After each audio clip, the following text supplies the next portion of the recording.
across the UK. On DAB+, on YouTube, on your mobile, and on your side.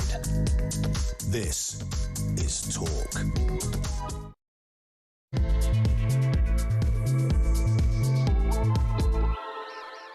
A very, very good morning to you. This is Talk, the home of common sense. Thank you very much indeed for joining me. I'm Julia Hartley-Brewer, and it's 3 minutes past 10 o'clock.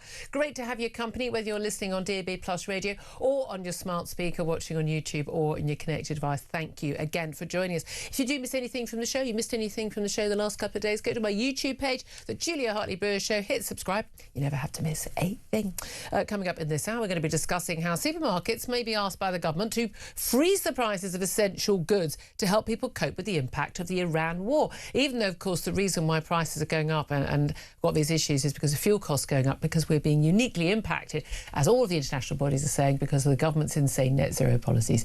This really is madness. Now, a government minister has gone out on telly rather unconvincingly to say, no, they've got no plans for compulsory price caps, but didn't completely deny that they hadn't had a conversation with the supermarkets, because let's face it, those are the supermarket bosses were just going around making this stuff up, that they were asking supermarkets to do that. But isn't the market already delivering that in terms of the price cuts that you do see in the supermarket on essential goods as a way of getting you in the supermarket? Love to hear your thoughts on that. Also, we talk about Andy Burnham, as we've just been discussing with Mark there. He's being challenged as to whether he or not he still believes, because his comments he made back in 2022, which I think he did back up again in the wake of the Supreme Court ruling last April on what is a woman, you know, what we always thought it was until 10 minutes ago. But whether or not he still believes biological men can use female toilets, and if people should be able to self-declare their gender. Also, members of the grooming gangs inquiry have pledged not to ignore the ethnicity of offenders, as other agencies have in the past. This is something they'd already promised previously. And HS2, as we discovered from that statement yesterday from the Transport Secretary, could now cost up to £103 billion. Heidi, the Transport Secretary, vowed to deliver the project to completion. Yeah, I mean, really, we are a joke country. Interestingly, the government today is announcing they're going to basically scale back on the right to judicial review by all the people just trying to stop any kind of, any kind whatsoever of infrastructure project going ahead. I, for one, actually think that's probably a good thing. About time we actually start building some things in this country. Whether HS2 is the right thing or not is another matter entirely. I'd love to hear your thoughts, in particular on supermarkets. Maybe asked, were asked, not told, not compulsory, but could you please help us out here, government, says the government, to freeze the prices of essential goods to help with the cost of living? What's your reaction to that? Good idea? Bad idea? Love to hear your thoughts. Give us a call on 0344 499 1000. Text the word talk in your message to 87222. Get in touch with us, of course, on X at Talk TV. Calls are charged at the national rate, as you well know, and text costs £1, standard network rate message.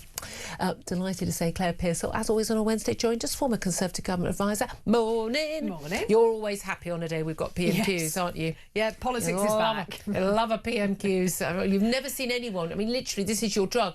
You know, these people who go, yeah, I'm on a desert island, I get to have the Bible, William Shakespeare. I get to have videos of PMQs every Wednesday, would be Claire's, number one. Oh, it's such a sad existence, but absolutely true. Can't deny that, I'm afraid. Well, there you are then. At least she's honest. Yeah. Right, let's talk about, I want to get to Andy Burnham in this Makerfield by-election. Is there anything that Andy Burnham hasn't said in the past that isn't going to come back to haunt him? Supermarkets may be asked to freeze prices of milk, eggs and bread. If you're on one of those those diets, those sort of meat and veggie diets, that's not so good for you, is it? It's basically, we're told that the Treasury has been in discussions with supermarkets about incentivising them, so not compulsory, incentivising them to agree to freeze prices in exchange. They've said for things like, we'll make life a bit easier for you on other things, like regulations on packaging, which puts up the costs for supermarkets, and what healthy food how much healthy food you have to sell, and where things have to be in ours, all that sort of stuff. Proposals, we're told, are at an early stage. Supermarkets obviously do want to know. They were invited into a meeting with the government. Loads of the supermarket bosses just didn't turn up because they're not even playing. Government, a Treasury Minister today, rather unconvincingly, this is Dan Tomlinson, who's a Treasury Minister, rather unconvincingly, he has said that this isn't something that we're looking at. That's one of those non-denial, not denials. Come on. Where did everyone get the idea that the problem is supermarkets are just selling goods at too high a price? We have the most incredibly competitive supermarket. Yeah. I mean, and the stat that most people just do not get, they're making huge profits, supermarkets. They are, because they're huge. And you walk down the street and there are 5 different supermarkets. They're everywhere, and they compete with each other. And they make a lot of profit because we buy lots of food, OK? That's why. Their profit margin is like 4%. Yeah.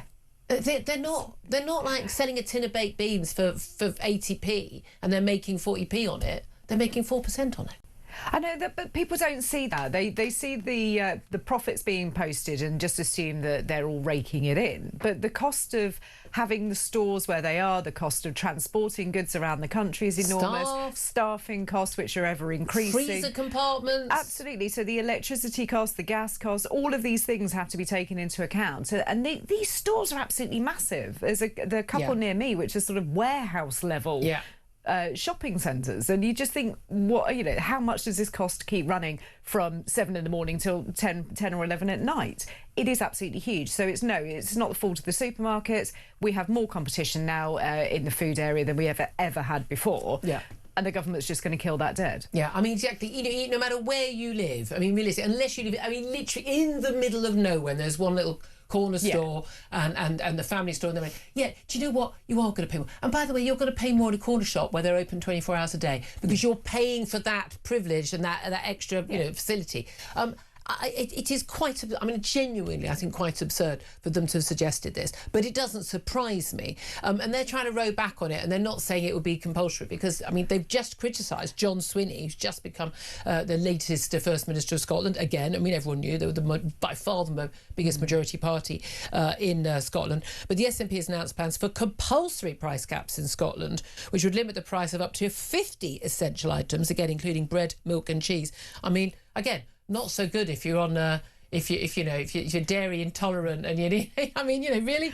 I mean, but again, this doesn't work anywhere in the world. No. They tried this in the 70s. They try this in a lot of these countries. It doesn't work. And who do they think should absorb this? Should absorb this price cut? I mean, who's supposed to absorb it? Is it the supermarkets?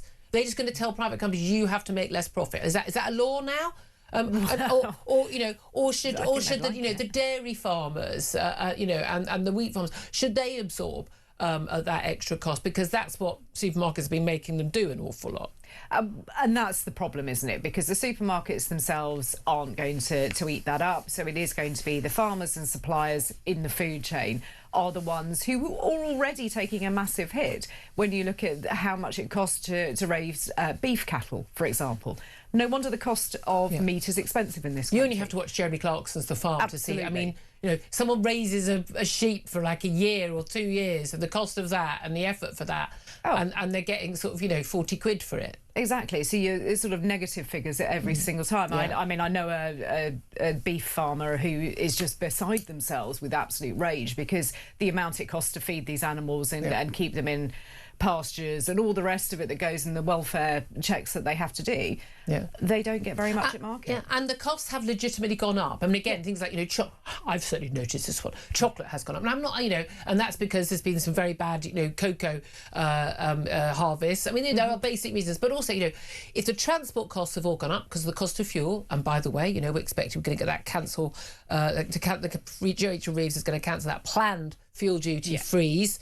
But again, when you knew that was going to happen, so those costs have gone up. The cost of things like fertilizer, again, the cost of things like wages for people involved in these products in Britain, and all the costs associated with this. Fertilizer is a crucial one, and that's been massively impacted by both the Ukraine war and the Iran war.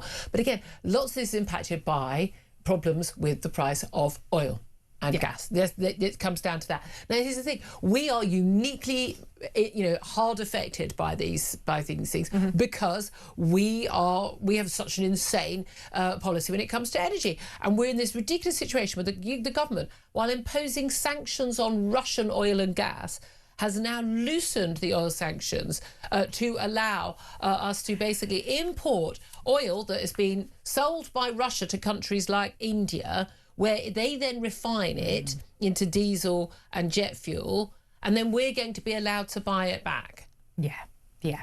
Because that's how strong we are on taking on the dictator in Russia. But why are we doing that?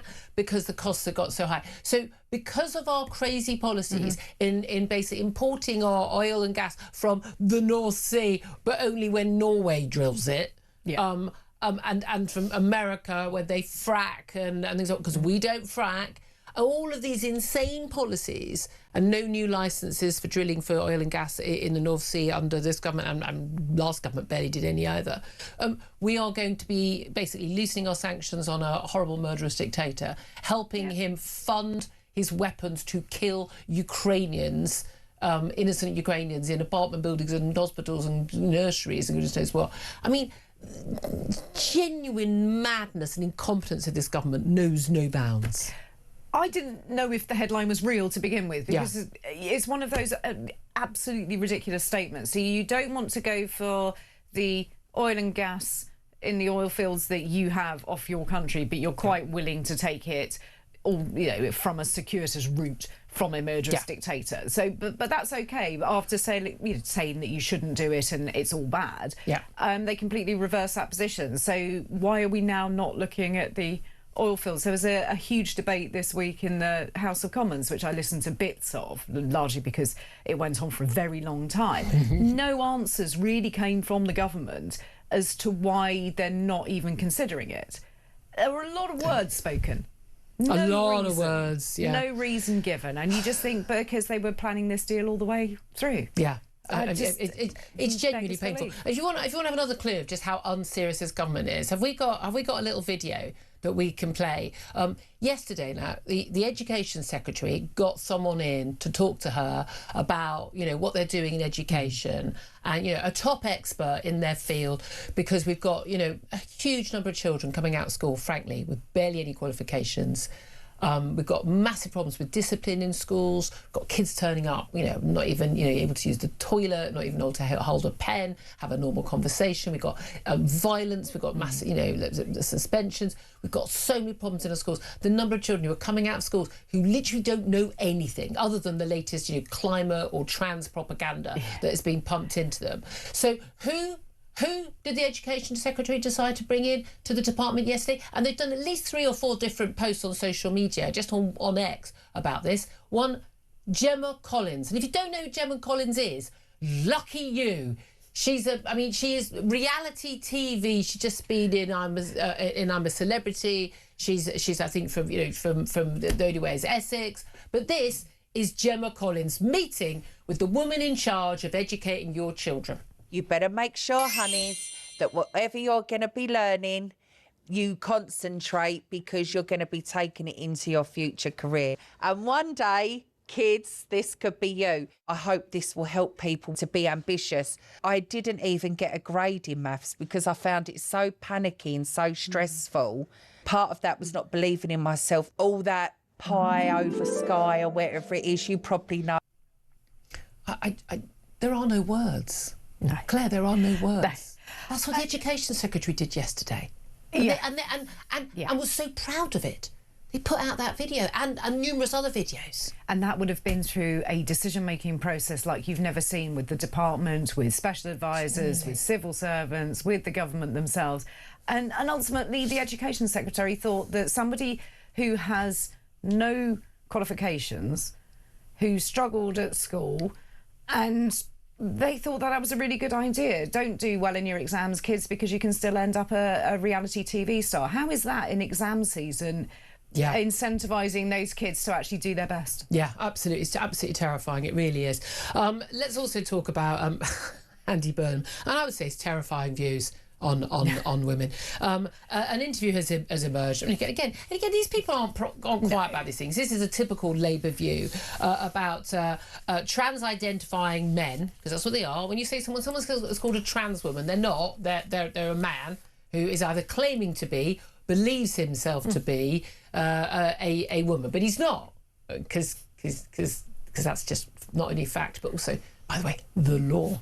Out of the Supreme Court, guys. But Andy Burnham back in 2022, and he's confirmed this since, has said that men who identify as women should be able to use women's toilets and only a small minority object. Apparently, he says the idea that single-sex spaces should be protected for biological women was a, quote, minority view, and said that this was just supposed feminists trying to start culture wars by demanding protection for places like women's toilets from men.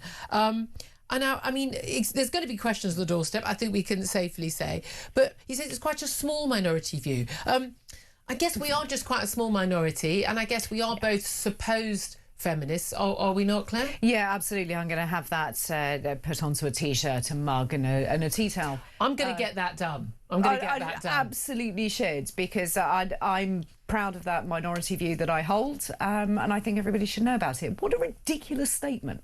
He may as well put things in sort of, commas, because you just think, why are you doing this? But also, it's the law. His whole lot, it was the law in 2022, but a lot of Labour people were ignoring it. By the way, the government is still ignoring the law right now. Yeah. But one of the things he goes on to say in this, and there's no reason to think he's changed his views, is this idea that that people are concerned about.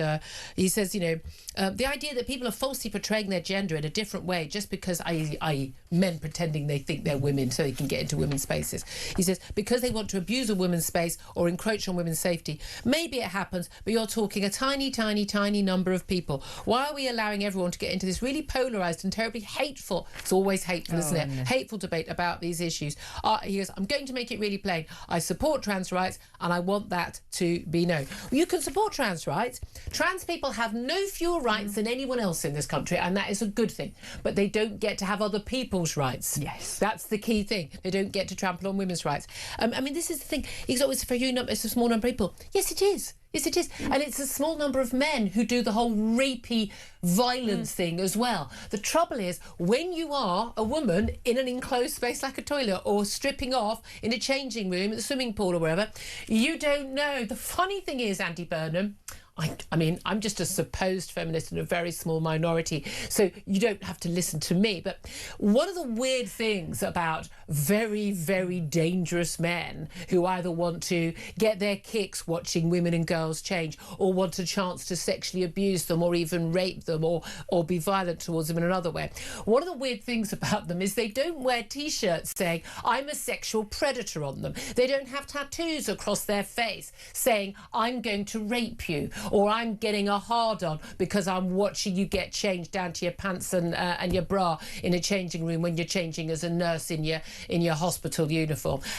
They don't do that. So we don't know which men are dangerous, which is why we have to assume that all men are dangerous, which is why women campaigned for and won. And by the way, I think the Labour Party was used to be very supportive of women getting these rights, our own safe spaces. And you know what?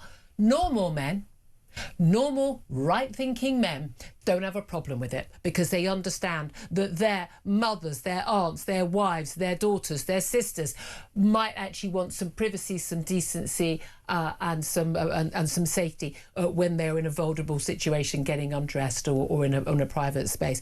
And I find it extraordinary that a man who thinks he's Mr. Progressive should think that. But I'm very happy to send you a T-shirt that I'm just going to get them made, Andy Burnham. But let's put that T-shirt up there. I think we should all be rightly wearing these T-shirts, supposed feminists, because if you think that women don't deserve to have spaces where men who just say, I'm called Sheila, I've put on a dress and now I'm a woman, can enter at any time, I think we should all we're just supposed feminists. Well, this supposed feminist, Andy Burnham, is not impressed.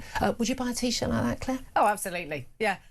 Show me where I can get it. Send me the link. I'm having it. Well, Kelly Jane King, she's done some fantastic T-shirts about what is a woman. Kelly Jacob, I need you to make that T-shirt for me. Absolutely. It's mind-blowing that this is still the conversation we have to have in 2026. It's not a culture war. We didn't start the culture war. No, we didn't. But they seem to forget that. And the comment about you're talking a tiny, tiny, tiny number of people. Well, how many is the right number? Yeah. What is that? What is that number? But maybe we should ask Isla Bryson, the double rapist in Scotland who was being put in a women's prison. Yeah, how many is the right number to have? I mean, it's absolutely ridiculous. 2 men in my household wouldn't dream of going anywhere near women's changing room, they'd panic and are run the other equally way. horrified by these, Yes, by the idea of even completely. unisex places. Oh, absolutely. It And is you wouldn't do extraordinary. it. Do you think this is going to be a big issue on the doorstep in Makersfield in the by-election? Because Andy Burnham has been selected as the candidate officially now. We've also got the Reform candidate. He's a plumbers. All the plumbers suddenly want to be MPs, don't they? We had the Greens plumber, didn't we, in Gordon Denton? This is Robert Kenyon. He fought the seat in 2024. He's a plumber. He's born and bred there. I mean, Andy Byrne very near as well. To be fair, they're both local men. To be fair, but he's basically, look, I'm not after this as a career move. I just want to represent my area. And he's ex-military. We love that.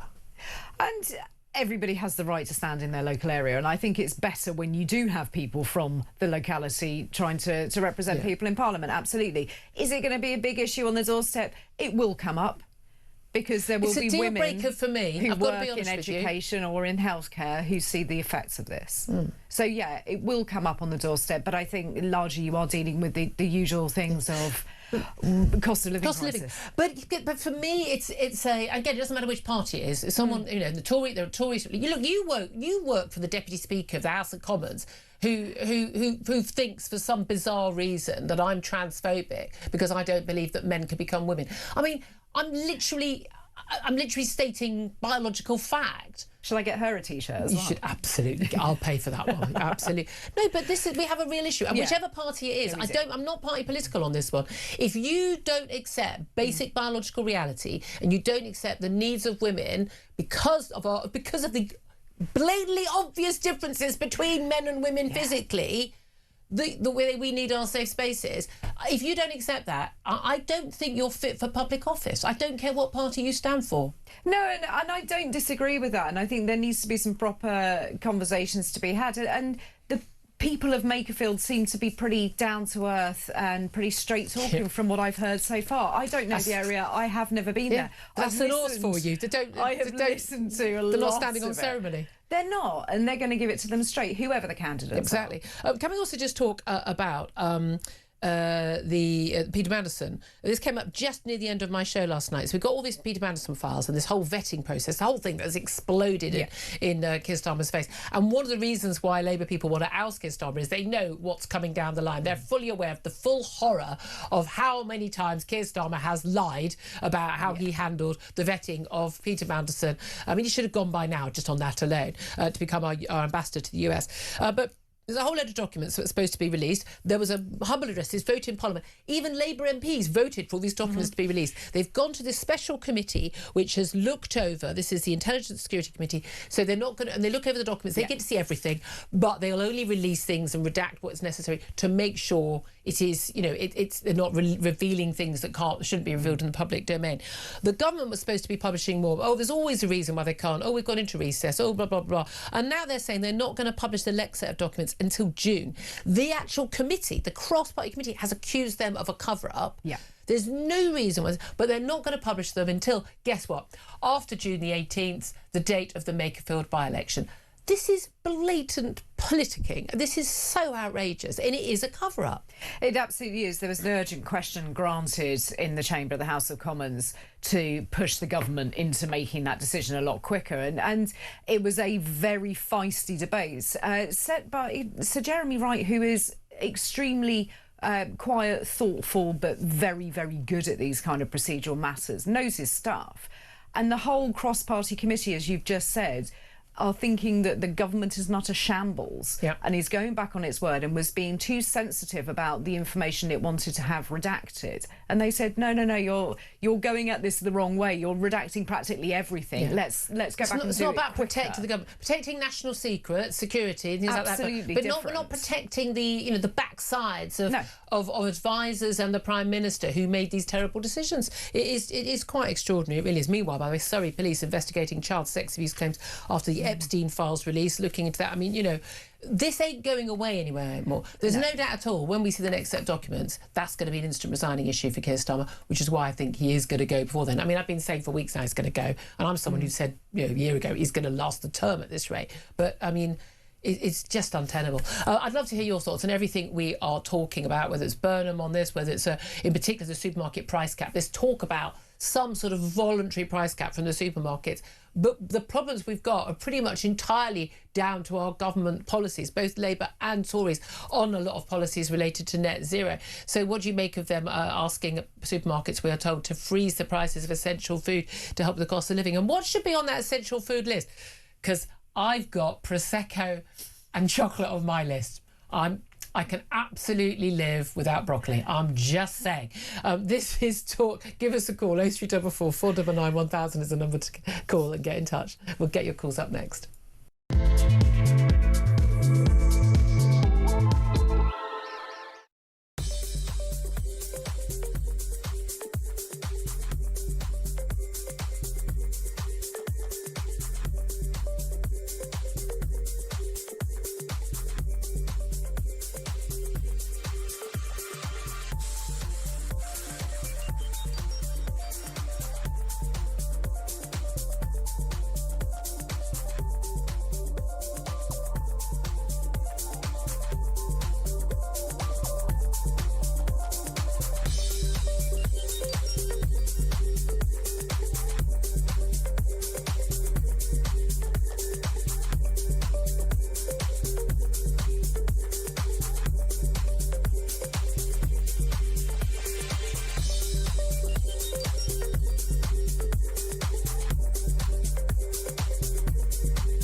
The Talk app.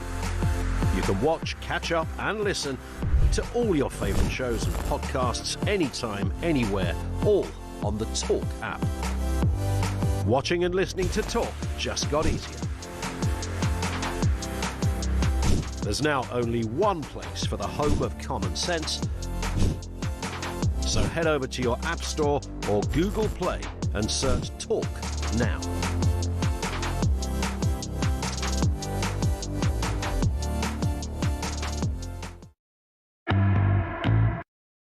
Across the UK, on DAB+, on YouTube, on your mobile, and on your side. This is Talk. Very good morning. Welcome back to the show. 10:30 is the time. Let's get straight to your calls before we go to our next guest. Jason is in Wiltshire, wants to have his say on 0344 499 1000. Jason, what do you make of these this sort of talk about these supermarkets being asked to freeze prices of essential foods? Morning, Judith. Thank you for taking the call. I hope I don't face both barrels from you this week like I did last week with my comments. Behave then. Yeah.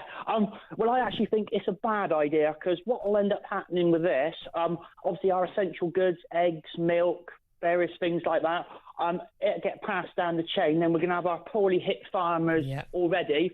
We'll probably gain a bit more of it, which will then they'll be expected to work for less. And obviously it's going to affect them. What they should have done, which they haven't, again, Canada's brought it in now, is do something with actual fuel duty by cutting it or cutting the VAT or doing something like that to ease the cost of living. Because that impacts everything we buy and everything we do, every business domestically.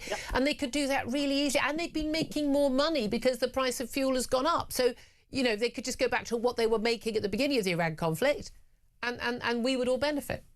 But what we got to think of is they're skint. They need every penny they can get. When you've got a welfare bill that's more than what they're bringing in, they've got to get this money. It's Labour every time. All they do is tax.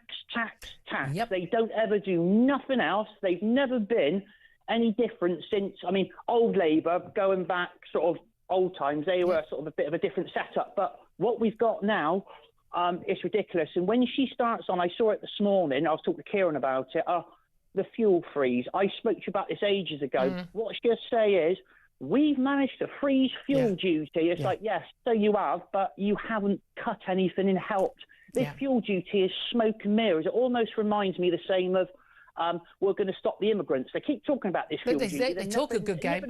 Yeah, they talk it, but nothing ever happens. And we knew perfectly well that they were going to, they were going to freeze it again. They were going to uncut the freeze, weren't they? I mean, we know perfectly well politically it's never going to happen. Jason, thank you for that. So you didn't get both barrels. Agree with you on all of that. Jackie is in Cheshire. Hello, Jackie. You want to talk about Andy Burnham, don't you? Oh, yes, please, Julia. Thanks so much for taking my call. Thanks for calling. I've just been listening to the show and it just made me so angry listening to that women's rights. We just seem to be going backwards. Oh, wait a minute. Hold on a minute. Are you just a very small minority and a supposed feminist then, Jackie? Like me? I really do feel that we should get whoever deals with the women's rights in this country, try and get people together up north, put a stall up in Aston Makerfield, because the average person, I'm sorry, Joe, they won't listen to Talk TV. Yep. You know, Fools. they'll be listening to the news, and I'd be very surprised if they put it on the news. Yeah. Well, that said, I mean, it's in a lot of newspapers today. He needs to be called out on this. Yeah. I mean, again, it's a sanity test. That's all it is. It's a sanity reality test. People who will lie to you about whether or not they think men can become women, or people who will lie about anything.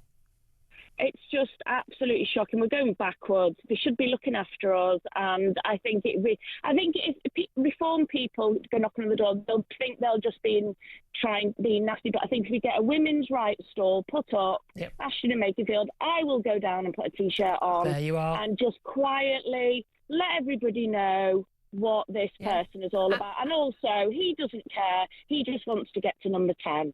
Yeah, a lot of people are saying that. Jackie, great call. Thank you very much. Again, we're told people don't care about us. They really, really do. We're going to take a quick break right now. Then we're going to be talking to, wow, here's somebody who definitely doesn't care these days. Independent MP for Hollies, was a Labour MP, very plain speaking, Karl Turner. You want to stay tuned for that. This is Talk.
Across the UK, on DAB+, on YouTube, on your mobile, and on your side.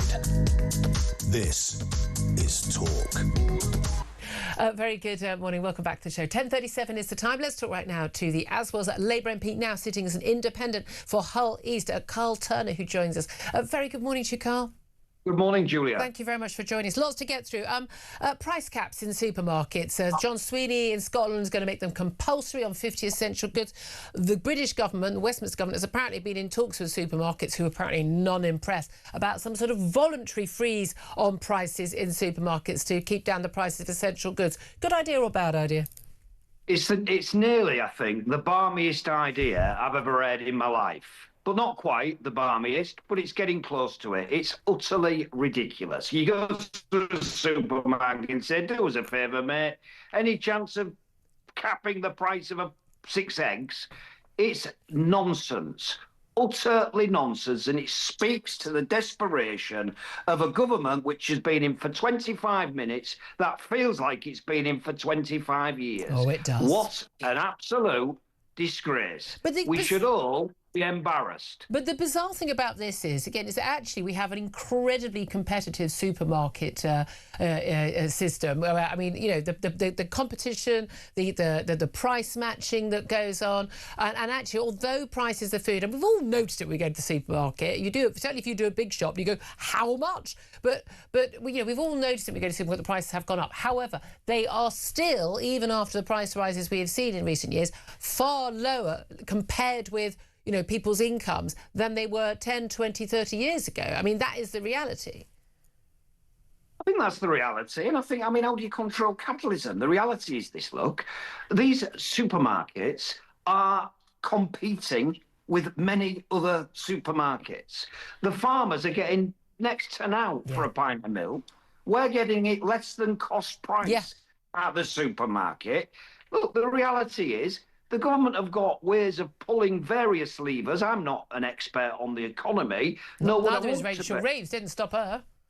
But the truth is, there are ways of controlling inflation. I think it's come down a bit, not to the target that the Bank of England want and expect, but it's come down a bit today. But this idea is just crackers. It's balmy. But the thing is, one of the main reasons why we are so impacted by the Ukraine war and indeed the Iran conflict lately, in terms of our food prices, we've got that massive hit on fertiliser in particular, but also on fuel costs with the sanctions on Russia, although they're downgrading those to tackle food costs. So apparently we don't care about Ukrainian children being bombed by the Russians this week because we're worried about the price ahead of a by-election in Makerfield. But net zero policies have meant that we're not fracking for gas, we're not having any new licences for oil and gas in the North Sea, but we'll take North Sea oil and gas from Norway, from the same oil field. I mean, I know the government's got policy on, you know, on building some nuclear power stations. I can't wait to see the first one in God knows how many years.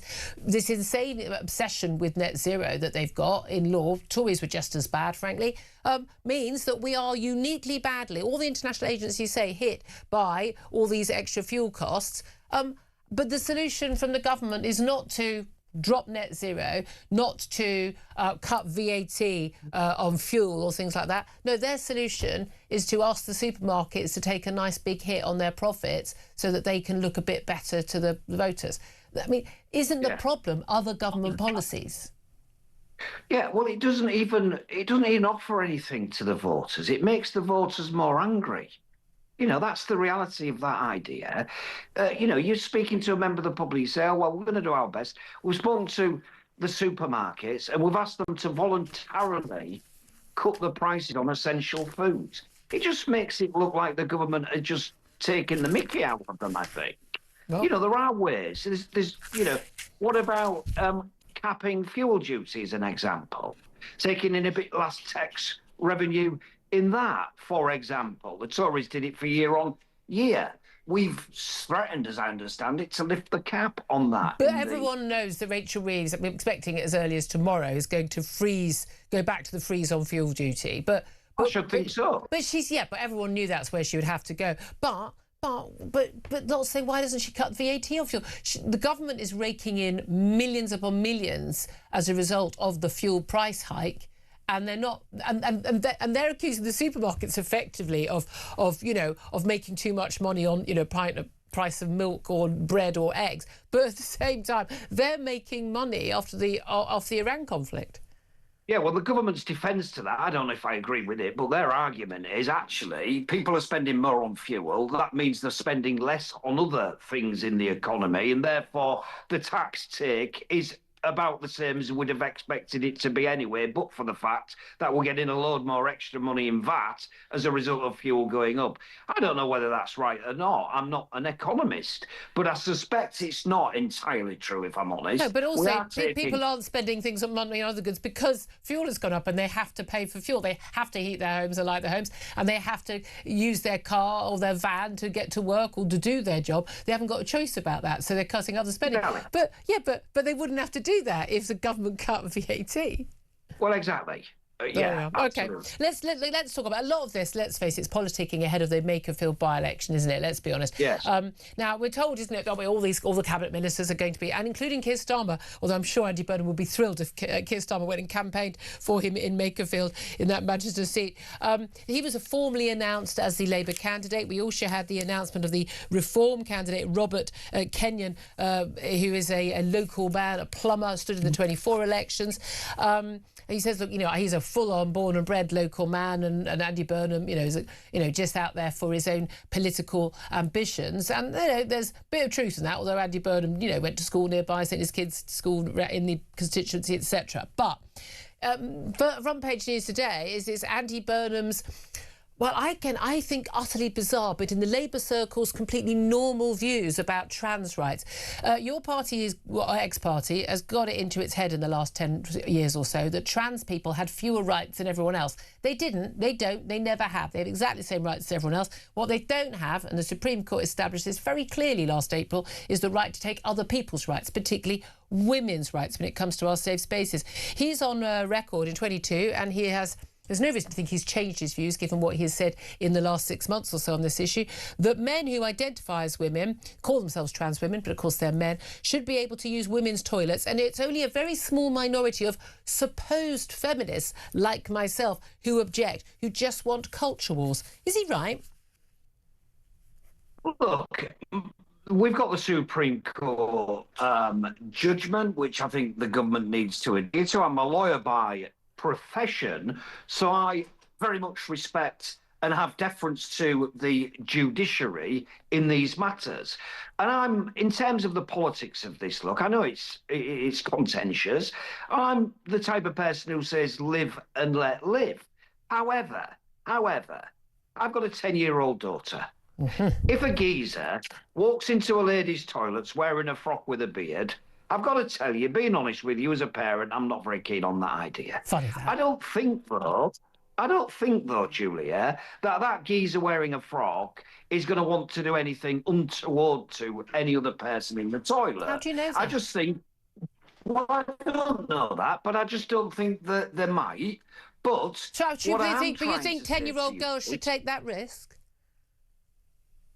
No, I don't, actually. And that's why I say as a parent, I'd be a little bit perturbed, if I'm honest, about that. The guy... You would tell him to get the hell out, and you know it.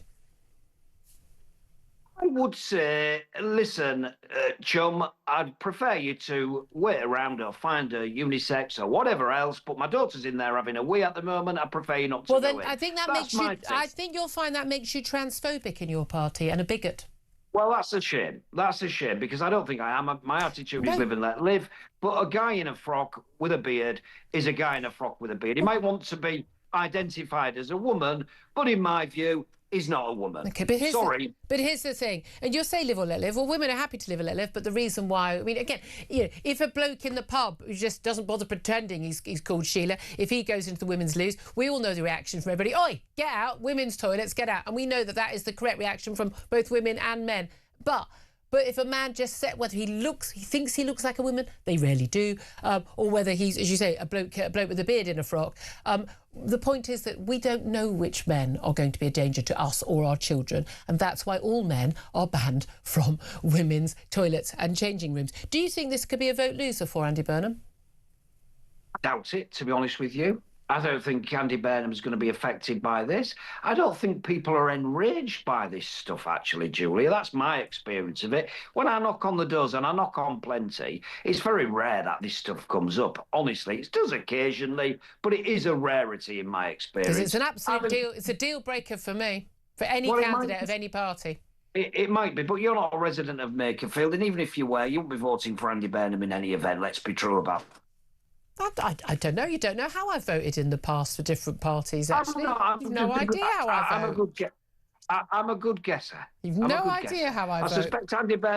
I suspect Andy Burnham wouldn't be the candidate to represent you if he was a resident of Makerfield, but that's just my guess. Okay. I might be wrong. On this issue alone, I can believe him to be unfit for public office. And I feel the same way about Keir Starmer as well. Can I ask you about this latest Mandelson cover-up as well? Because we've got a load of documents. Parliament voted, including Labour MPs, for us to have full view of the decision-making process to appoint Peter Mandelson as our ambassador to the US, despite everyone knowing, including the Prime Minister, about his close links and friendship with Jeffrey Epstein after he'd been convicted of soliciting a child for prostitution and was serving prison, indeed, when Peter Mandelson was staying in his home.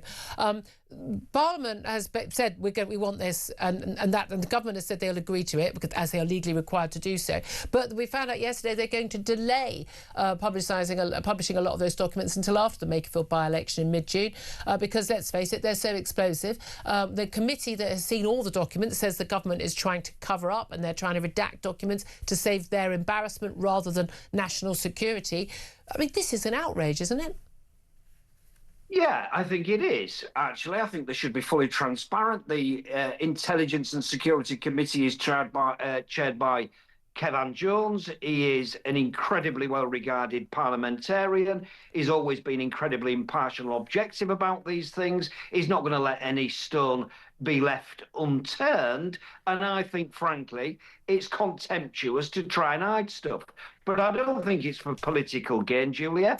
Why? Because the effect is on Keir Starmer's government, this, Julia, not on Andy Burnham. He's not been around for 2 years. So this is not going to help the Labour Party, i.e. the residents of Makerfield think, well, I'm going to vote for the Labour Party. They're not voting for the Labour Party in this, right? The irony of this situation is this.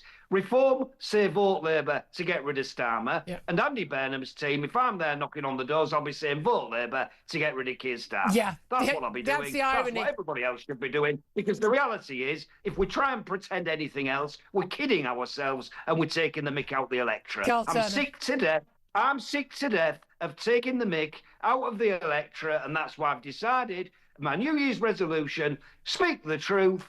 At least, if you believe it, people have confidence. I'm all hail to you on that. More of this from more MPs. We appreciate it. Karl Turner, always good to talk to you. Independent, ex-Labour MP for Hull East. Kurt Pearsall, quick response to that. Yeah, I just think it's really interesting that it's the people on the street that will make the decision, and don't take them for granted. Never take them for granted. Yeah. All the polls, by the way. 10:50 is the time. Up next, we are going to be talking about the soaring cost of HS2 and why we can't build anything in this country. And even when there is a good idea, we can't do it, and why this may or may not have been a good idea in the first place. That's up next. This is Talk.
the Talk app.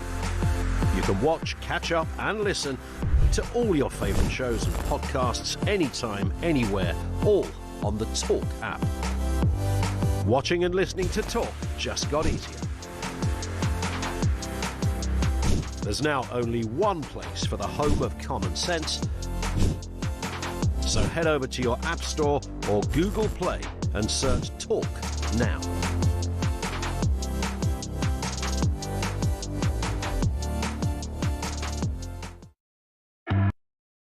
Across the UK, on DAB+, on YouTube, on your mobile, and on your side.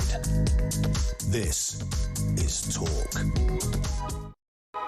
This is Talk, the home of common sense for me, Julia Hartley-Brewer. Look, lots of other news around this week, but you could be forgiven for not noticing the latest madness when it comes to HS2, the high-speed, not as high-speed it was going to be, as it was planned to be, rail link that could now cost up to £102.7 billion, and trains will be slower than at first planned. This was the announcement from the Transport Secretary, Heidi Alexander, saying Labour had inherited a litany of failure from the previous government, and she said instead of signalling the country's ambition, HS2 became a signal of the country's decline. Now, I've got to be honest with you, she's actually wrong, because it's not going to be 102.7 billion. It's going to be way more than that. I mean, genuinely, before there was in a spade in the ground, they'd spent about 20 billion. It's absolute, utter nonsense. We can't get anything done in this country. And even if we could, would this be the right project? That is the big question. Well, let's talk about this to Joe Rukin. He's the founder of the campaign group Stop HS2. A very good morning to you, Joe. Morning, Julia. Thank you very much for joining us. Now, is this your opposition to HS2? Is it because it's just a massive, big white elephant project that has just taken, you know, years and years? I mean, I remember, doing interviews about the chaos and the failure of HS2 back in sort of 2011, for goodness sake. And it's 2026 now. Nothing gets done. It takes too long. It's costing too much. Is it about that why you object to it, or do you object to this particular project? Whether if it'd come in on time and on budget, would it have been a project you'd support? No, the whole problem with HS2 is it was fundamentally flawed from the start. Basically, 250 miles an hour was just plucked out the air, and all the problems that surround this project come from that, and the fact that they basically weren't willing to listen to any criticism whatsoever, because it's designed for such high speed. It means you have to go straight. Yeah. It means you have to take up far more land. And no one knew why this 250 mile an hour had been just plucked out of the air. It's a nice round number. Yeah, later comes out to 225. It's come down again now. But because of that, it means you can't go around communities. It means you can't go around environmental sites. And it means that it costs so much more to build. And that's why the project has been fundamentally flawed from the start, because it was the construction industry who just went to Lord Adonis back in the day, and Heidi Alexander saying it's a Tory project. Well, actually, it was a Labour project to start off with. But then it was a Tory project. Every party has to, bear blame for this, because the problem with HS2, it had cross-party support, which is the worst possible thing you can have in British politics. You're right. They nearly always get it wrong when it's cross-party. But this is the thing. Other countries manage to build these things. People talk about, the bullet trains in Japan and how extraordinarily fast they are. You've got, if you get on a high-speed train in France, everyone will go, wow, this is amazing. We're in Germany. But everyone goes on about, the Chinese will have built, 1 million miles of train in the time it takes us to build 1 mile of train track. And it's easy in a bigger country, less developed country, to do these sorts of things. And there is a difficulty in terms of the route, going through North London. I've got a friend who had their home in Camden compulsory purchased over 10 years ago. Can't sell it. They haven't taken it over yet because they haven't started that bit of the project, but it's got no value because, no one wants to buy something that's on that route. I mean, they've just, loads of people are hamstrung, whole villages, disappearing. But the reality is we do need to have new projects. If the Victorians had said, oh, well, we can't build a railway, we wouldn't be able to get anywhere. We wouldn't have had the Industrial Revolution. We do need to be in the 21st century and build these things, don't we? No, that's the thing, Julia. That's the problem with this. People, you get these blusterous arguments to say, oh, we need to do things. It's progress. No, you need to look at the individual project and see if that project is worthwhile. That's because the point. as I sort of drifted off earlier. What I was trying to say was the problem was that all these lobbyists went to Lord Adonis and said, we want to build the fastest rail, the most expensive, no, the fastest, the most expensive, fastest railway in the history of the world.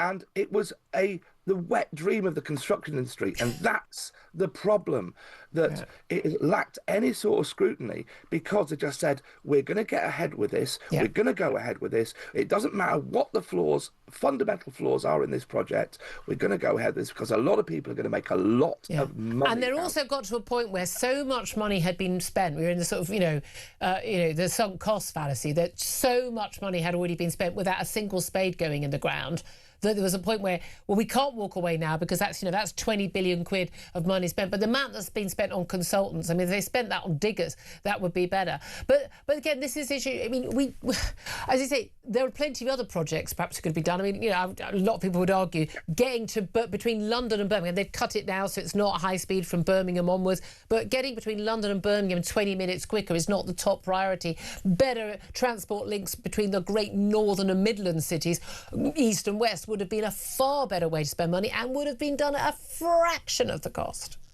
That's what we said right from the start. You could deliver far more benefits to far more people, far more quickly and far cheaper by investing in the transport infrastructure that people use every day, which are the city-wide journeys, the journeys against people, against regions, the commuting journeys. The fallacy of HS2 is meant to not only, deliver speed, but free up capacity. And that actually means that some of the trains that currently operate on the West Coast Main Line will get cancelled. You have, for example, Coventry. Every train between London and Birmingham on the West Coast Main Line stops at Coventry. If you build HS2 and you take those London to Birmingham trains and stick them on HS2, that means that those London to Birmingham trains, they don't exist, so they don't stop at Coventry. I mean, again, that's the thing. It's almost like they, as you say, everyone just got up, didn't they, in a very sort of big, exciting project, and it just got completely away from them. And again, government after government after government has failed on this. And by the way, we're the ones footing the bill. By the way, barely anyone travels by train in this country. Vast majority of people don't get a train in this country from one year to the next. But there we are. Joe Rukin, founder of Stop HS2, thank you so much for joining us. It's 10:59, coming up to the top of the hour. Lots more top guests to come. Want to hear your thoughts on all the big stories, in particular the possibility of some sort of price freeze on essential goods in supermarkets. Would you welcome that? Or is that just a pie in the sky, mad socialist 1970s idea from the government? 0344 499 1000 is the number to get in touch. Love to hear your thoughts on that. This is Talk.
across the UK.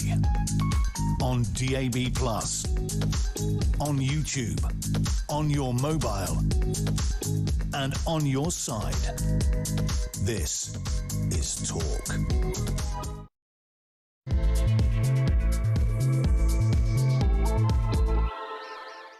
Very, very good morning. Welcome back to the show. It's 11:03. This is Talk. We are the home of common sense. Very much appreciate you joining us. And I'm Julia Hartley-Brewer. Whether you're listening on DAB Plus Radio or on your smart speaker, watching on YouTube or your connected device, thank you so much for taking the time to join us. If you have missed anything from the show, do go to my YouTube page, The Julia Hartley-Brewer Show. Hit subscribe.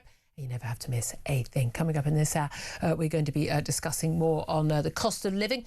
And is the answer for supermarkets to be asked to freeze prices of essential food to help with the cost of living? That is apparently what the conversation is between the government and supermarkets. Now, the Labour government has said, oh, no, we're not looking at any compulsory price freezes, because they've been criticising the SNP leader and, of course, again, First Minister John Swinney in Scotland, where he is proposing 50 essential goods are subject to a basic compulsory price cap. Good luck with that, Scotland. But is that the answer? I'd love to hear your thoughts on that. Plus, we're going to discuss Andy Burnham's candidacy, official now as of yesterday, in the Makerfield by-election for Labour, where, you know, vote Labour to get rid of the Labour Prime Minister is basically the campaign slogan. But how significant will be his now, I mean, there's no reason to think he's changed his view on this at all. His views on trans women, what we also know as men, trans-identified men, whether or not he believes they should be allowed to use women's toilets, because apparently he thinks that, well, they should. And apparently the people who oppose this are just a tiny minority of supposed feminists. Well, we'd love to hear your thought about that. Us also, we're going to be talking about plenty of other stories besides. And joining me for all of that is Claire Pearsall, former Conservative Government Advisor. A very good morning once again to you. Good morning. I say lots to talk about. A question we're asking our audience is about the supermarkets. The front page of the Times today, various other papers. Supermarkets may be asked to freeze the prices of essential food to help with the cost of living. Your reaction to that, give us a call, 0344 499 1000. Text the word TALK in your message to 87222. Get in touch with us on X at Talk TV. Also, of course, calls are charged at the national rate and text cost £1, standard network rate message. Claire doesn't have to call in. She is here. I mean, the compulsory idea that Scotland are proposing, that, I mean, again, Mandani, the new New York mayor, saying basically, like, you know, state-owned, literally New York state-owned supermarkets selling goods to people. I mean, this is all mad communist madness, isn't it? The government is saying, oh, no, not compulsory. And they're kind of trying, Treasury Minister Dan Tomlinson has been out and about, way out of his depth. I mean, actually felt sorry for him. He was giving soft soap interviews on the media around this morning, and I still felt sorry for him. Basically, oh, no, we're not really looking at this. But I don't think the supermarkets are lying. No. Times, BBC and others, they've seen documents where this has been discussed with supermarkets. Basically, this idea that they would be voluntarily asked to freeze prices on essential food, like milk, eggs, bread and things like that. What do you make of this idea? Well, I also want to know what they consider to be essential chocolates. Well, everybody's got to know, can I add peanut butter to that list? Peanut butter? Oh, my God. Oh, come on. The best food stuff ever. On. That has to be on there, other's this is dead. This is the thing. Everyone's going to have a different notion. There you go. And again, a lot of this, like, you know, stuff is sort of, you know, if you're one of these, you know, Manjaro Ozempic people, you're not supposed to be eating a load of bread and dairy, are you? Well, they want some rice crackers, I assume, wouldn't they? I don't know some what rice they cakes. Eat. What do they eat? What they're cardboard. Their unhappy little lives, not enjoying food anymore. See, my husband will be on the chocolate front as well, because he quite likes that. But why say that it's going to be voluntary, but you're going to incentivise supermarkets, which essentially means that you're going to bribe them to do it by saying we'll remove some restrictions, we'll remove some red tape. And that's the thing. Some of the red tape about healthy food and the green stuff about basically supermarkets pay a fortune extra for a lot of the packaging issues because they're responsible for the packaging until it goes to the landfill, which is where it all ends up anyway. Exactly. Don't pretend it does anything. But it's like, so they don't care about those things because the cost of living is now an issue. Yeah, exactly. So therefore you can put the sweets back by the tills. Don't worry about putting broccoli on special offer. You know, shove that at the back and have all the bad food out. So what is it going to be? A state-owned supermarket, as Mamdani said. Can you imagine that? A loaf of bread with like Rachel Reeves's face on it, approved by the government. I mean, I don't want that. It's just utter mad. But again, also completely ignoring. And I'm amazed by the number of messages we've had from people saying, you know, well, you know, supermarkets supermarket profits. Supermarkets make a hell of a lot of money, but the reason they make a hell of a lot of money is they sell a hell of a lot of stuff because we buy a lot of food, and particularly as people don't go out to pubs and restaurants, they're buying their booze in the supermarkets as well. We spend more in the supermarkets and they make money, but there is such a strong competitive market for supermarkets in this country. Their profit margin is 3 to 4%. That is sorry, I've got hair in my face. That is the profit margin they're making. I mean, I don't have an issue with any supermarket making that kind of margin. That's not price gouging. That's not profiteering. Their costs have gone up. Heating the stores, paying their staff, national insurance, the minimum wage. Yeah, what a surprise. People who are stacking shelves when they're in their late teenage years, what a surprise they're on minimum wage. Of course they are, as we would have been when we were their age. The cost of keeping those freezer cabinets cold has gone sky high. The cost of transporting those goods to the shops, sky high. The fertiliser used for making a lot of those goods, gone sky high. It's in shortage since the Ukraine war and now the Iran conflict as well. Everything they do has gone sky high. Of course prices have gone up. That's not price gouging or profiteering. That's the market. And do you think also perhaps the loss that they have through prolific shoplifters have anything to do with it as well? So perhaps we'd like to help them with that. What about the government actually stepping in and saying, let's get the shoplifters and let's deal with them properly rather than just letting them run off down the high street? Maybe if we offered them some help, the supermarkets might be a little bit more lenient towards it. But it's absolutely ridiculous. But again, this whole it's a lefty 1970s style nonsense. And again, it's government policies that are forcing our prices up because we've got these net zero policies, which means we've got sky high energy bills, and then you have to try and subsidise old people's energy bills and subsidise bills when they go up of the Ukraine war, and we've got massively high fuel duty, and likely Rachel Reeves is going to announce it. Instead of ending the freeze on fuel duty, she's going to keep the freeze. I mean, every government say they're going to end it, and every government ends up sticking to the freeze. Who are we kidding? But she could cut VAT. I mean, they tax their own tax on the increased price of they genuinely put VAT on the fuel duty aspect of the fuel they charge for, and then and they're making a fortune more because the cost of that fuel has gone up, so they're making all that extra money, and then they're accusing other people of profiteering. No, the government's profiteering. The government is making money out of this conflict and out of the cost of living. But if they cut fuel duty or VAT on fuel, that would cut costs for everybody. That has the domestic costs. 80% of people use a car to get to and from work. All this HS2 nonsense. Most people, as I said, don't get a train. That I'm not saying it. That is, if you look at the official transport documents, most people don't get a train even once a year. That is not an issue. It's a middle class issue. That as most people are in their cars, the only way of getting to and from work, school, or they use their cars for work. That will make a difference to everything we buy in the shops. Make a difference to every single thing. Exactly. I'd much rather they looked at fuel duty and actually brought that down.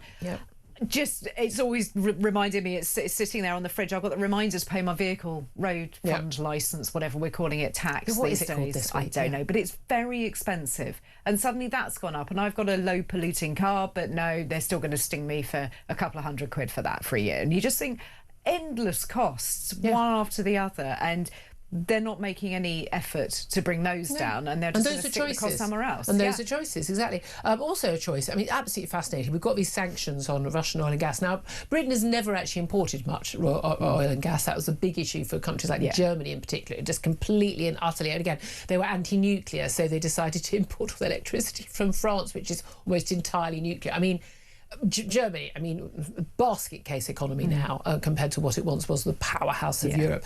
But by the way, we should definitely go back into the EU because it's all going swimmingly well there.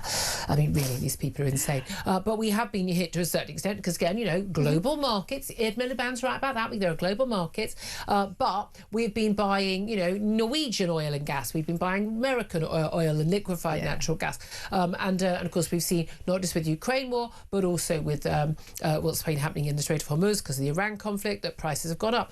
And because we've seen fuel prices rise, the UK has decided, while sanctioning the purchasing of Russian oil and gas in Britain, we are going to allow the companies and organisations in this country to buy Russian oil and gas, more particularly Russian oil, that has gone to third-party countries like India, who've been buying it cheap from Russia, funding the war effort in Ukraine to bomb civilians, by the way, in an illegal war. And then they basically do whatever they need to do to refine it, and then they send it here and it's used as fuel and jet fuel and things like that. And we're going to be allowed to have that. So we are going to be buying stuff that is funding Putin's war effort whilst also funding the Ukraine's war effort against Putin. I mean, morals, sanity, could we have one or both of these ever in government policy? You don't think there's going to be a consistent view, do you, anytime soon? Because this lot just don't really understand how the world works. They're not understanding that we could just go and get our own North Sea oil and gas and we could deal with that ourselves. Do you know what? We could open up some refineries and actually refine it ourselves as well if they'd thought a bit more long term. This goes for my party too. This is not necessarily a political point on that. So I would like that to be seen, rather than giving money over to Putin. They've all been as mad at each other. To be fair to Reform, they're the first ones who said drop the net zero stuff. You cannot have a growing economy. You cannot deal with energy prices or fuel prices or become in any way a country that can either defend itself or can boost, have a strong economy unless you get rid of net zero. Full stop. Number one, nothing to discuss. If you don't accept that, the country's down, and they don't. Talking of which, the future of the country, Andy Burnham, he wants you to vote Labour at the Makerfield by-election, which the writ has been moved. It's yesterday. Officially, it's going to be on the 18th of June. He is the official Labour candidate. There was no other candidate standing. It is him. Vote Labour to get rid of the Labour Prime Minister. That is basically the reason why people would be voting for Andy Burnham. He wants to be an MP so that he can stand for the Labour leadership. He's been criticised over various different things. He said his past has come back to haunt him. And again, he was called flip-flop handy for a reason when he was in government. And his whole sort of, brilliant PR and campaign video he put out, Mr. Local Man, and he is a local man. But when he talks about 40 years of failure in government, it's like, mate, you were Health Secretary and Culture Secretary and a junior minister in a hell of a lot of those governments. So come on, you were part of the problem. But now some comments he made in 2022, and there's no reason to think he's changed his view given what he's said in interviews in the last 6 months or so. He said that men who identify as women, call themselves trans women, but of course they are men, should be able to use women's toilets. And apparently the people objecting are only a very small minority. And he says they're just people who are quote, supposed feminists who are just playing culture wars. A little bit earlier on the show, I think we should start the market for. Let's show the image of me in a T-shirt where I am a supposed feminist. Apparently, women, if you are concerned about going into a toilet, or your daughter or your sister, your mum, going into a toilet or a changing room where a man can just say, oh, no, I'm called Jane today and I've decided to be in here, whether they're dressed as a woman or not dressed as a woman, gender recognition certificate or not. If you object to that, you are a supposed feminist and you're a tiny minority. And frankly, I think Andy Burnham thinks you should shut the hell up. Claire Pearsall, I'm not sure we are going to shut the hell up, are we? No, we're not going to shut that. And why should we? Women have always been the ones that have to take the back seat, be nice to everybody and relent in any kind of aspirations that we had. But we fought back, we got the vote, we can do we can work where we like, we can serve in the armed forces, but we're not allowed to say no to a bloke in a women-only changing room. Why is that even a thing in 2026? Most men the law, would run a mile. They really would. Normal men. And that's not about someone. If a man wants to dress up as a woman, that's his choice. He's free and legal to do that. But let's stop pretending that's normal. No, I'm sorry. And that's not a moderate. I'm just saying, no, most normal men don't do that. No. And I'm sorry, I think we're right. And look, some of these men may honestly believe that they are women, but that is I'm sorry, that used to be called, that body dysphoria. Yeah. That was it was cited as a mental health problem, because thinking you are something you are not is a mental health problem. It's a delusion. I want to give you as much sympathy and health treatment, that's fine, but you're not. Mm-hmm. You're not. Or it's men who are frankly fetishists and getting a kick, or they are men who are predatory. Either way, on all grounds, no, I don't want you in my loos, and I don't want you in my daughter's loos. I don't want you in my friend's kids' loos. I don't want you there. Nothing to discuss. And if you're in there, when I'm in there, there is going to be a problem, and it's not going to be my problem. I'm going to be very, very clear about that, because I think women have had enough. We are done with this, and I'm done. I'm really done with men in positions of authority telling women what we should and should not put up with. Do one.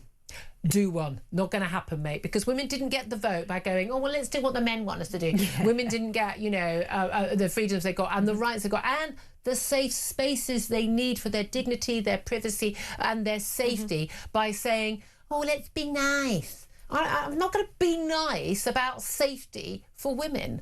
I don't have to be nice about that. Hey, men, why don't we ask the men who think they're women to be nice and don't invade our spaces? Be the nice ones. There are rights. You go and get your own, but you don't get ours. Well, there you go. I mean, what else can you say to that? I'm so angry about this. I'm so angry about these bloody middle-aged men telling women what we have to put up with. Yeah, it's mansplaining. It's totally mansplaining. Don't be offended. We're telling you it's all right. Well, no, sorry, not believing it. I know. I'm really had enough of it. What do you make of the Reform candidate? He's a candidate. Is Robert Kenyon. He's been selected. He's another plumber. Like the Greens have Hannah Spencer. Yeah. Luckily, he doesn't have Hannah Spencer's mad "I'm presenting on children's television today" haircut. I mean, seriously, try and look like a grown-up, love. He's been selected to take an antibiotic, probably a local man, stood in 2024. As usual, he's made some, we're told, provocative posts on his X account, including one saying the King should house asylum seekers in Buckingham Palace. Well, yeah, the King, so what's wrong with that? Yeah, if you're so keen on immigration, mate, why don't you... But apparently they refused to investigate him and say politics need more sort of plain-speaking people like him. I'd like to point out, I mean, some of the tweets that post that Wes Streeting also wants to run a Labour leadership contest. Yeah. I mean, he's written that many tweets in the past, basically threatening violence against people. I mean, I like Wes Streeting, but seriously, Labour have got to stop thinking that what people have written on X in the past is going to actually change how people vote. But that's the first thing people go to now is what's their social media history. Yeah. And it doesn't help when your party then goes and deletes your entire social media history because then it looks like you're hiding something. And of course it does. Nothing is ever deleted forever. Do you know what? If he's a plumber... Tremendous. I think we need to branch out into other trades now because we've had a plumber already. Yeah. This is another plumber. How about a scaffolder or an electrician? No, but I like people who've done a proper job. People who haven't just started out as an assistant in a think tank and then a special advisor to an MP and then stood to be an MP. Experience in the real world, living with a profit and loss account and understanding about employing people and about turning up and doing the job. And if you don't turn up and do the job, you don't get paid. Yeah, I'd quite like to have more people like that in Parliament, thank you. So would I, and I think most people would, and they do represent the areas that they're coming from, and I think that's really important. I hate it when parties parachute in somebody from outside. It very rarely works. Well, what do you make of the whole idea of like calls for the Tories to not stand a candidate, to unite the right? This is a Reform voting seat in the last council by-election. And Reform came a much better second than the Tories did to the Labour candidate who had a 5,000 majority. Greens apparently debating whether to oppose Andy Burnham because they're worried that that if they split the left vote, then the Reform will get it. I mean, we are in new territory on that front. We are, but the Conservatives should stand a candidate, absolutely should, because it is the responsibility. She is a Conservative, by the way. For transparency. But it is for the people of that area to decide. And all right, the Conservatives have a tiny chance of saving their deposit when we stand there, but it doesn't matter. You need to offer people everything. If you're the opposition party, you need to. I think that's a fair argument. You don't enter into deals with other parties. But they may not, perhaps, like a lot of parties do, sort of unofficially. They stand a candidate, but they don't necessarily throw the kitchen sink at it. Absolutely, they're expensive. By-elections are expensive as well, and I think everybody's going to be looking at the cost of this because there are more to come. Expensive for the taxpayer as well, isn't it? A £5 million cost. Why does it cost huge. £5 million? How do they spend £5 million on a by-election? Yeah, well, I mean, very boring things like polling stations, like poll clerks, like ballot papers, like postal ballot papers. Everybody has to be paid. But they need a cheaper printing company. Well, I think that's it. We should open up for tender. Have some T-shirts at the same time. I'd love to see whether you could get this done cheaper. I really would. But there we are. I mean, we shall see. Let's also talk about really important things. Reality telly. We talked about it yesterday on the show. Kevin and Ian have been mocking me remorselessly. I'm saying earlier, genuinely, HR, we're in bullying territory on our WhatsApp group, I'm telling you, in terms of getting Married at First Sight UK cancelled. Basically, The Bosses, Married at First Sight UK, is shown on Channel 4 and on E4. It's one of their biggest shows. 3 million people watch it. It's in its 10th series. They have axed the show's next series. It's already been filmed, due to air in September, but they've just finished a series of Australia. Australia was the first and by far the best, it has to be said. But they basically, the 11th series has finished filming last month, and it's not going to be shown because of these allegations from 2 women in the past who claim they've been raped by their partners on the show during time when they're on the show, and another woman who claims an unacceptable sexual act happened. Now, we've got into some of the detail on this yesterday. Again, these are allegations. None of these women have gone to the police. The Met Police have said, we do urge women to come forward if they... but we're talking about events that happened behind closed doors, literally behind closed bedroom doors. Women in one of the cases, only one of the cases actually speaking to producers saying that she felt unsafe. One of the couples they were told to leave the series because there were so many concerns about his behaviour. So they did the right thing. I was all on air. I remember watching that series. I've seen every episode, tragically, for my sins. It's News or MAFSA for me. Those are my 2 shows, basically. But the woman who's claiming, she was mistreated, she carried on seeing this guy for 6 weeks afterwards. I'm not disputing what the women say, but these are allegations. They're unproven allegations. These men have all said that they did not do what it's claimed they did. No one has gone to the police. There's no investigation. Should the producers be responsible for what happens behind closed doors between an adult man and adult woman who have chosen to put themselves in this scenario?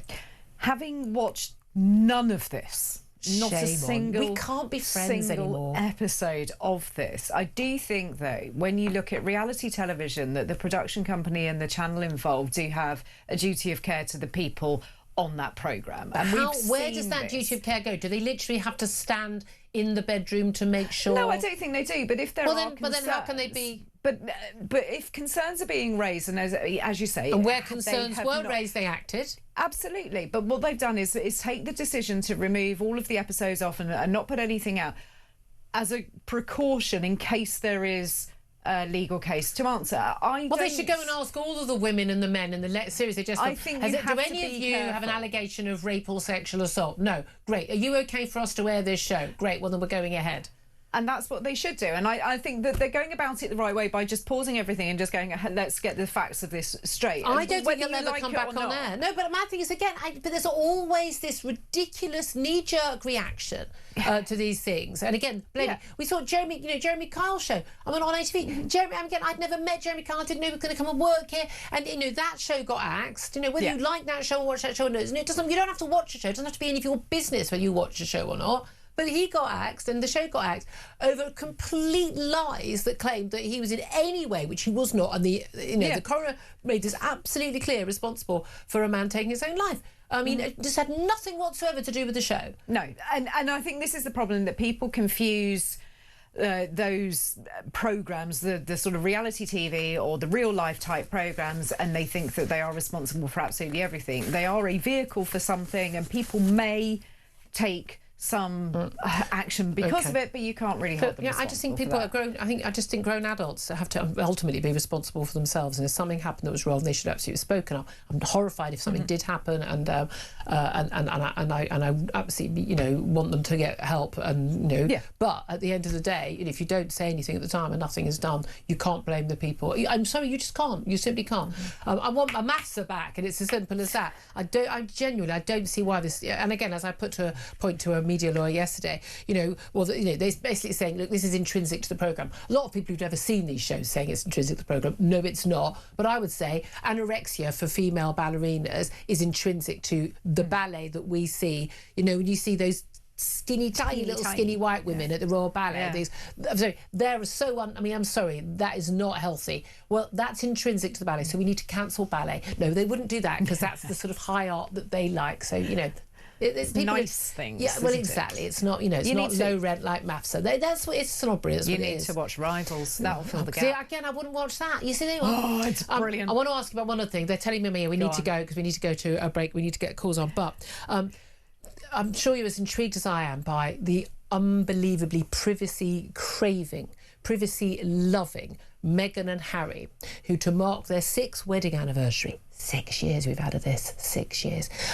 They decided to put out, just a small statement about how much they love each other and in no way invade any of their own privacy at all. Oh, no, I'm completely wrong. He, I'm going to guess mostly she, put out unseen photographs from their wedding. Photographs of them dressed as penguins, because apparently they mate for life, from their engagement party.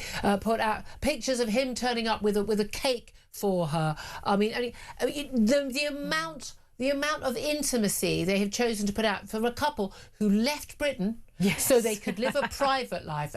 Does she even know what the word privacy means? No, maybe we should send her a dictionary, because do we need any more photographs? Do we need that? Oh, I love to look at them, Claire. But it's their anniversary. Happy anniversary. Move on. Do you put out overly sort of framed photographs of your husband? I hate the fact I can't put out pictures of my husband or my daughter because I want to protect their privacy. Because when I say I want my family to be private, I keep them private. I don't try, sell jam by putting out a picture of my gorgeous daughter. No, I don't. You haven't stormed out of the country and said that everybody's invading our privacy and we want to live a quiet life, but also please buy our products. Yeah, exactly. But if someone was to give me a mansion in Montecito, I would happily take that and leave you all for good. I'm sure we could do a crowdfunder for that. Anyway, they're just looking at me and rolling their eyes now. We need to go to a break. We're going to get your calls up next. 0344 499 1000. Megan, if you're if just happening to be listening, you want to call in, love to hear from you. This is Talk.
The Talk app. You can watch, catch up and listen to all your favourite shows and podcasts anytime, anywhere, all on the Talk app. Watching and listening to Talk just got easier. There's now only one place for the home of common sense. So head over to your App Store or Google Play and search Talk now.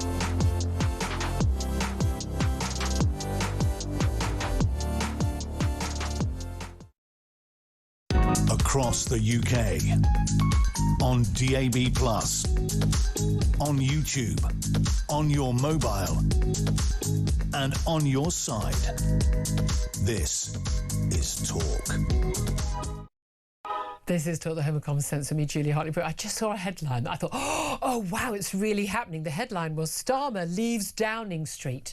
And then I saw the next words, ahead of PMQs. Got my hopes up then.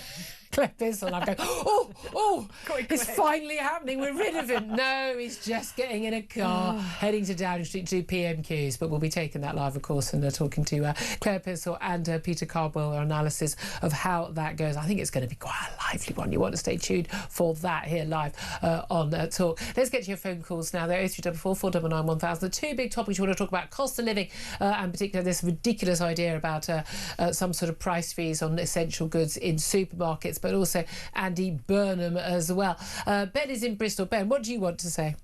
Hi, Julia. Let's cut to the chase. Let's go to the roots. Why can't any government even talk about this?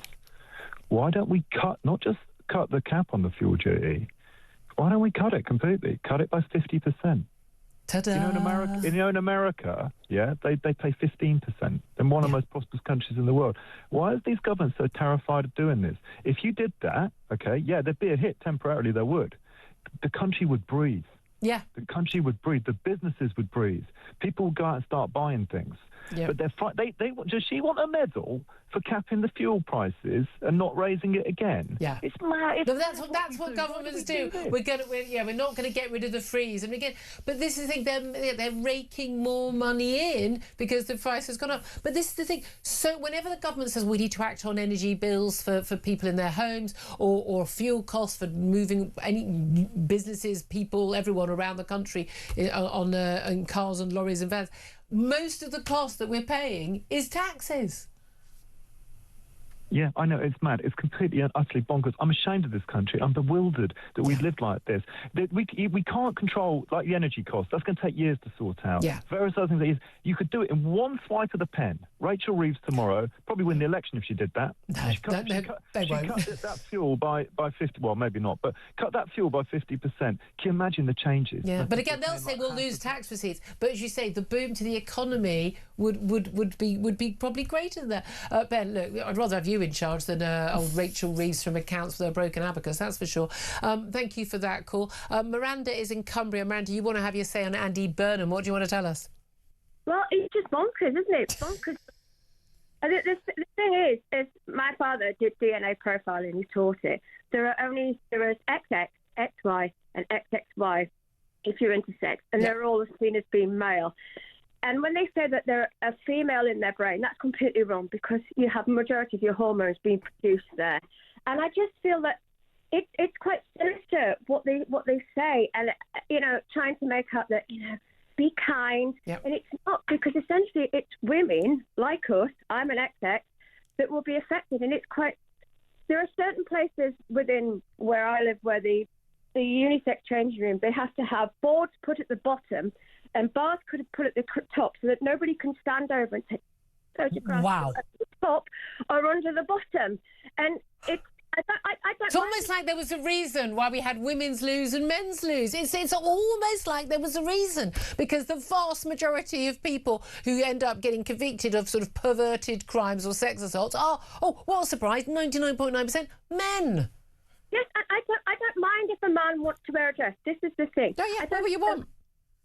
It's just that they can never, ever, ever become a woman. Even if you have all the surgery, you're still XY. If you look for a murderer and you look at the sign, you're looking for the DNA, they won't be looking for a transgender person. They will be looking for a male. Yeah. And surely that's simple. And you've got Burnham, who apparently went to Cambridge. How come these people, they all went to some sort of elite university, but the complete denial of biology. But this is the thing, when you're making a scientific explanation, I don't even go down that route anymore. I'm just like, it's not a matter for dispute. It's not a matter of legal dispute. It's not a matter of biological fact to dispute. It is simple. Men cannot become women. Women cannot become men. End of. Nothing to discuss. It doesn't. You can have a piece of paper. You can have all the surgery you want. It doesn't ever happen. And anyone who claims that is the case, treating people with respect and kindness, yes, but that doesn't extend to handing over women's much-needed rights to those men. That doesn't extend. Our kindness has a limit. It really does, and it's quite frightening. Years ago, when I was working in a hospital, they did a survey and they wanted specific male and female wards, and they didn't want a mixed ward. Because women are unsafe in those wards. And the thing is, they felt that they specifically wanted to be an award where there were women. You didn't, if you were confused when you woke up, you didn't end up by showing any of your bits, and there was a bloke in the opposite bed. Now, I mean, there shouldn't be mixed wards, but there have been mixed wards in the past. Plenty of them. Somebody male, and I know for a fact that there's one particular person who was male, identified as a woman, ended up by raping one of the patients on the ward. Yep. Just insanity. Yeah, no, I'm with you all the way. Miranda, I'm going to have to leave it there. I've got to go to a break. But yeah, I mean, the exasperation in your voice is exactly what we feel. So why are we still talking about this madness? And all these people who've written these books saying, you know, woke is over. Yeah, good luck with that. 11:37 is the time. A quick break, then we'll talk to former Labour Party official Richard Power Said. This is Talk.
Across the UK, on DAB+, on YouTube, on your mobile, and on your side.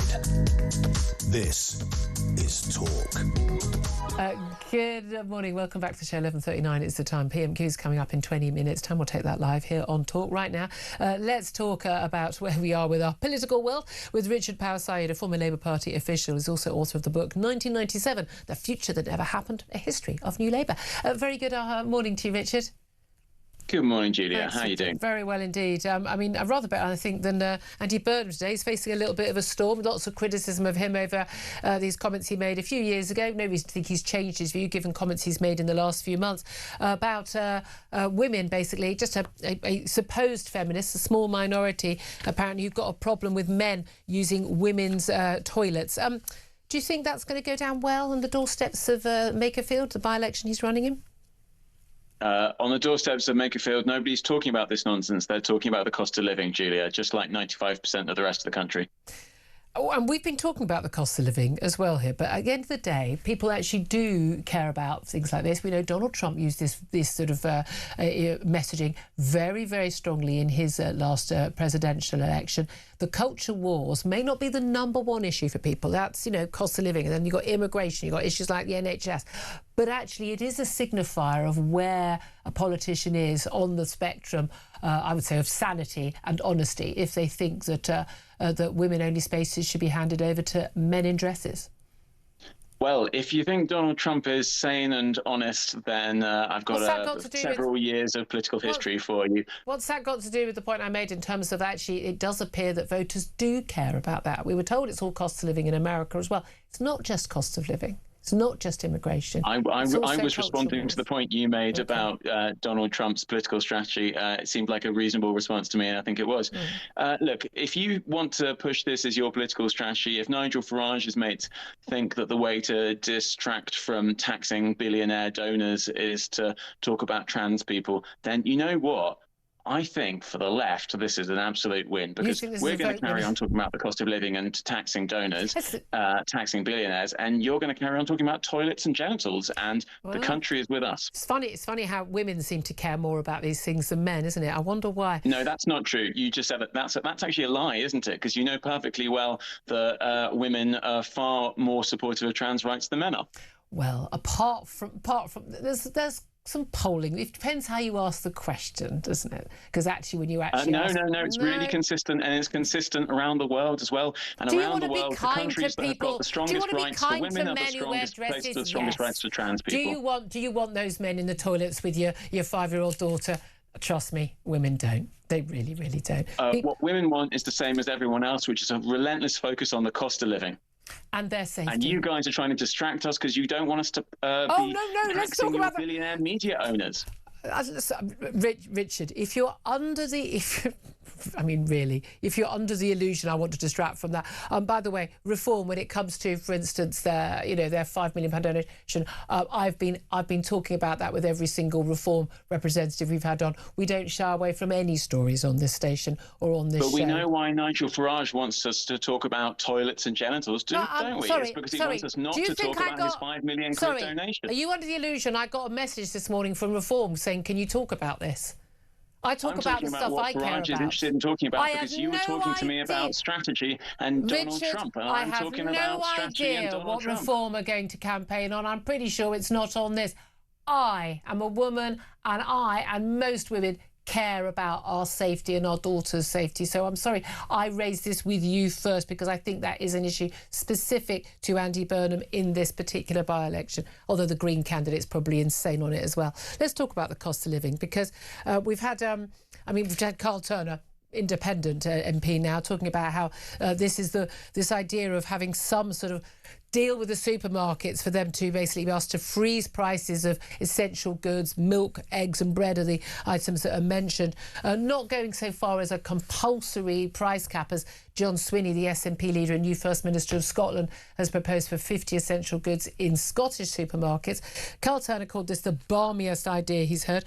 The chief executive of Marks and Spencer, Stuart Mackin, has said that the supermarket price cap is a preposterous idea, completely preposterous, he says, and said the government should not be trying to run a business. What do you think of this plan?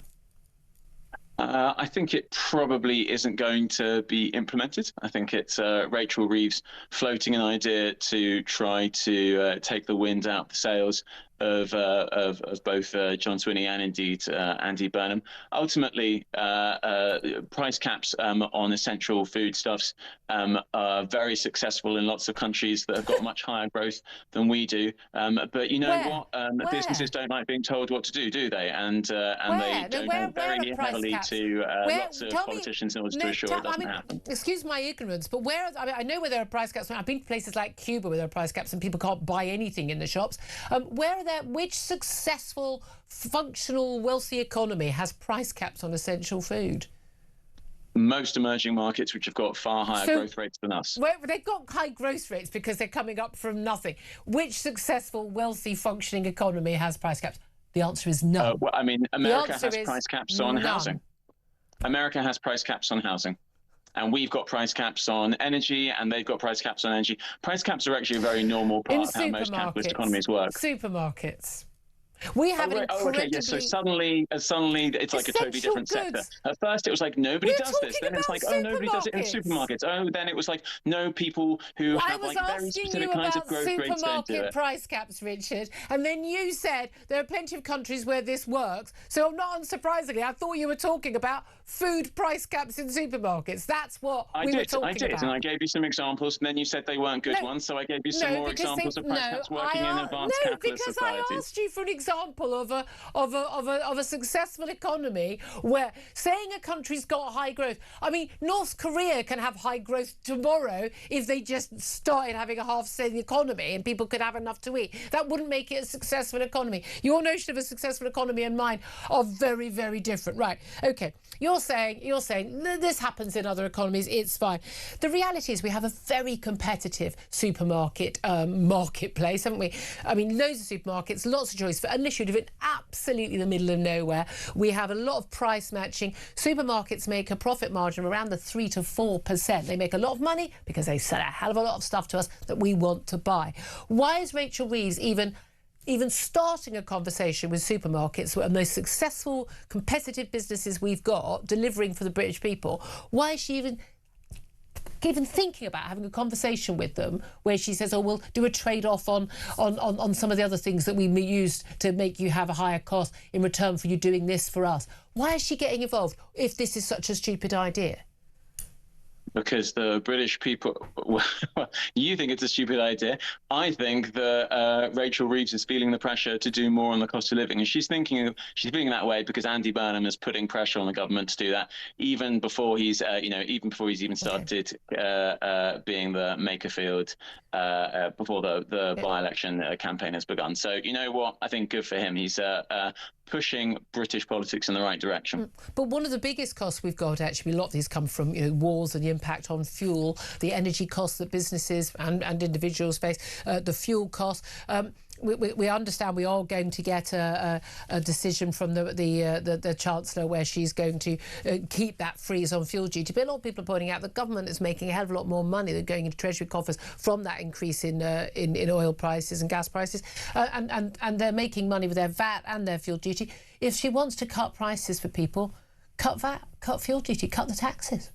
Costs an enormous amount to look after kids in hospital who've got asthma. It costs an enormous amount to build roads, costs an enormous amount to get rid of potholes. I think we should carry on taxing that. OK, but if you want to tackle the cost of living, then you can she should be tackling the actual costs that people face, rather than messing around with supermarkets that already have massively competitive markets which keep prices lower than they otherwise would be. I mean, the Labour government's policy is actually basically to subsidise supermarkets into doing this, because they would cut the taxes that they would otherwise be paying. Well, they wouldn't subsidise them. They're just not going to have they'd take away some of the costs. The supermarkets are basically saying, no, we're not interested. But I find it strange. I know we've got costs. We have the NHS, but we also have lots of things that we perhaps don't need to have, which, for instance, this massively ballooning welfare bill for working-age people. There are plenty of things that the government spends money on which could be cut, but Labour doesn't want to, apparently, certainly the backbenchers, don't want to cut those things. You don't have to not treat a child with asthma in hospital or not fill a pothole in return for cutting fuel duty. You could argue that cutting fuel duty would boost the economy, wouldn't it? Might bring in more taxes long term. Yeah, I mean, obviously people who pay higher taxes because they're super rich want us to cut taxes and tell us it's going to cause loads of growth. Duty. Hasn't worked before, not going to work again. Well, it has worked repeatedly. What it does sometimes do is it creates more wealth for the super rich. Fuel duty. That's a really nice thing for the super rich. It's not how you improve things for the rest of the country. I'm not talking about cutting tax for the super rich. I'm talking about fuel duty, that people who drive their cars to work, get their kids to school, the 80% of people who use their cars and have no other option in their daily lives, the people who go out every day and work as, plumbers and builders and cleaners who need their vehicles. Every single vehicle that carries food to our shops, cutting fuel duty would help everybody. I didn't mention the super rich. The idea that when you cut taxes, it stimulates the economy is like a kind of joke bit of economics that everyone has now recognised hasn't worked for the West. That's one of the reasons the West has been declining. We haven't been investing in our industry and our manufacturing. And what you need is a government that's going to say, let's use the power of the state to start investing. That's how we bring jobs back into this country. We need more state interference. That's what Andy Burnham and indeed, people on the left Labour Party have been saying for years. And finally, it might actually be happening. I'm really delighted. Good luck with that, everybody. Richard, you disappointed me today. We're definitely in election mode. Richard Powell-Saryee, thank you for that. We're going to go to a quick break. Then we're going to be hearing from independent economist Julian Jessup. I'm hoping he was listening to that, because I have a funny feeling he might disagree with quite a lot of it. He's up next. This is Talk.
the Talk app.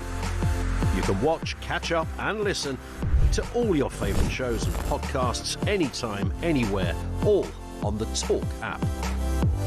Watching and listening to Talk just got easier. There's now only one place for the home of common sense. So head over to your App Store or Google Play and search Talk now.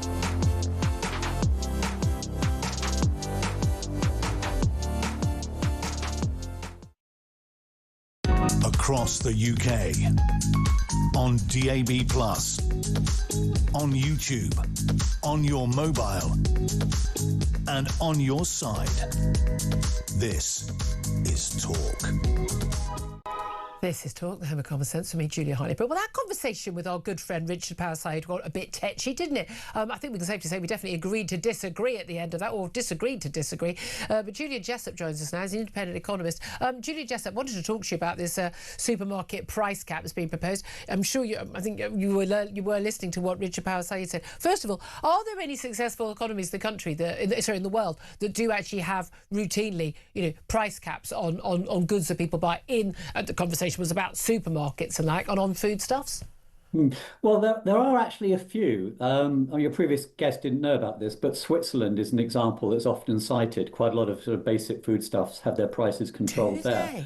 But that's not a great example because food prices in Switzerland are relatively high and supermarkets are relatively profitable. So that's, I would argue, an example where doesn't really work. I've not spent much time in Switzerland, partly because it is so unbelievably expensive. So I'm not sure that would be a good example for most of us. That's very interesting. Okay, so and in terms of taxes going on now, we were talking about things like fuel duty, because my argument would actually be, look, the market is working very well in the supermarkets in terms of that.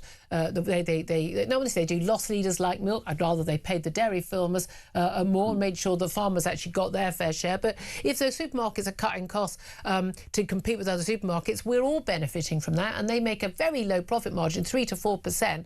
Make a lot of money in big terms because they sell a lot of stuff to us that we want to buy. But is the answer to our cost of living problems messing around with what the price of a loaf of bread is in Tesco, or is it things like cutting fuel duty and VAT on fuel? Well, starting with the supermarkets, you're absolutely right. It's one of the most competitive sectors in the economy, and it's not as if supermarkets are raising prices because they suddenly become greedy. It's because their costs are massively increased. That is partly a consequence of the fallout from the Iran war, but it's also because of lots of things that the government itself is doing on business rates, on the cost of employing people, on energy prices and so on. So if the government is serious about getting food prices down, that's where it should focus, on the cost side, not bashing supermarkets. More generally, I think the problem is the government is always looking for these sort of populist interventions that might lower one or two prices, but end up increasing prices elsewhere in the economy.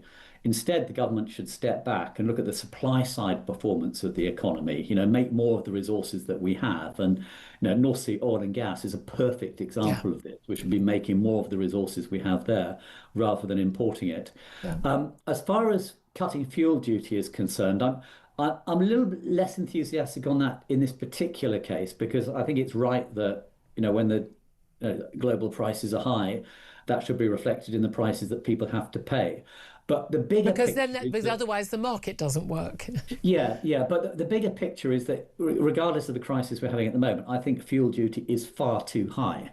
Your previous guest mentioned the need to, pay for things like roads and so on, and some of the sort of negative externalities, some of the things like pollution and congestion that driving causes. But even if you factored all of those into the appropriate level of tax, it would still be an awful lot lower than the current levels of tax that motorists pay. Fuel duty and VAT, the costs we get, the taxes on motorists generally, whether they're lorry drivers or driving their kids to the school, they are funding a heck of a lot of the rest of the economy, aren't they, in terms of government spending? Yes, exactly. So if you take fuel duty, it's around about, I think, 55p a litre at the moment. I think an appropriate level for fuel duty is probably nearer 20p. To take account of the costs involved in. And that would make a massive difference to people who rely on their cars in terms of their outgoings, in terms of the cost of the fuel that was used to transport the goods that we buy. That would have an instant knock-on effect, wouldn't it? Yes, it would. Obviously, it would also mean that the government is making a lot less revenue from fuel, and it's not as if people are going to suddenly start driving their cars 20 times as two times as much as they would otherwise have done. So I think you would have to offset that elsewhere. But you could do that by cutting spending rather than just raising. Exactly. Well, it's interesting, and again, something Richard Powerside was saying about, taxes on the wealthy. That's why they don't like Labour. I mean, do wealth taxes work? I mean, people who are very wealthy in this country, 45 pence a top rate of tax. I think Andy Burnham's talked about a 50p top rate of tax. I mean, we've had that before. We had it under the Tories, didn't we? I mean, would that make a difference to the tax take? Well, not really. We've already actually got some of the highest taxes on wealth broadly defined of any of the major economies. It's just that we don't have a specific tax on wealth itself. And interestingly, those countries that do have a specific tax have either dropped it over the last decade or so because it actually ends up costing money, or they set it at a far lower level than some of the advocates of this policy in the UK are talking about. So again, it's not just economic theory here, it's sort of the real world experience in other countries and in the UK. The sort of people who make the sort of money that could be taxed at that level are ridiculously, especially in the modern technological world, are ridiculously mobile, and when they say they'll leave, they really, really do. Oh, absolutely. There's mounting evidence of that happening. A lot of people, the moment they set up a successful business, they move out of the UK and actually out of the European Union as quickly as they possibly can. And then we lose all of their tax revenue instead of that extra bit that we would have got.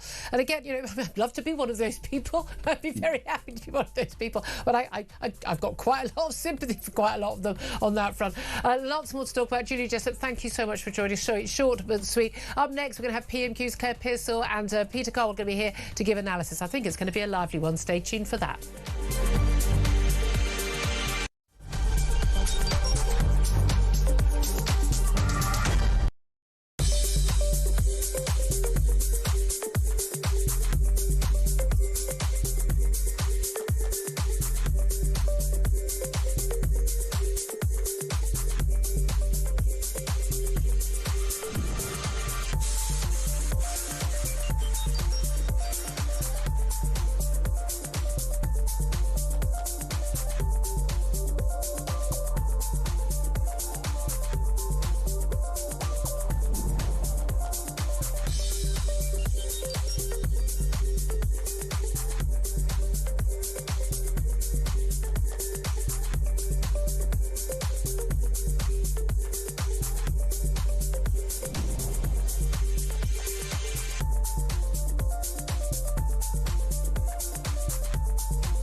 Across the UK, on DAB+, on YouTube, on your mobile, and on your side.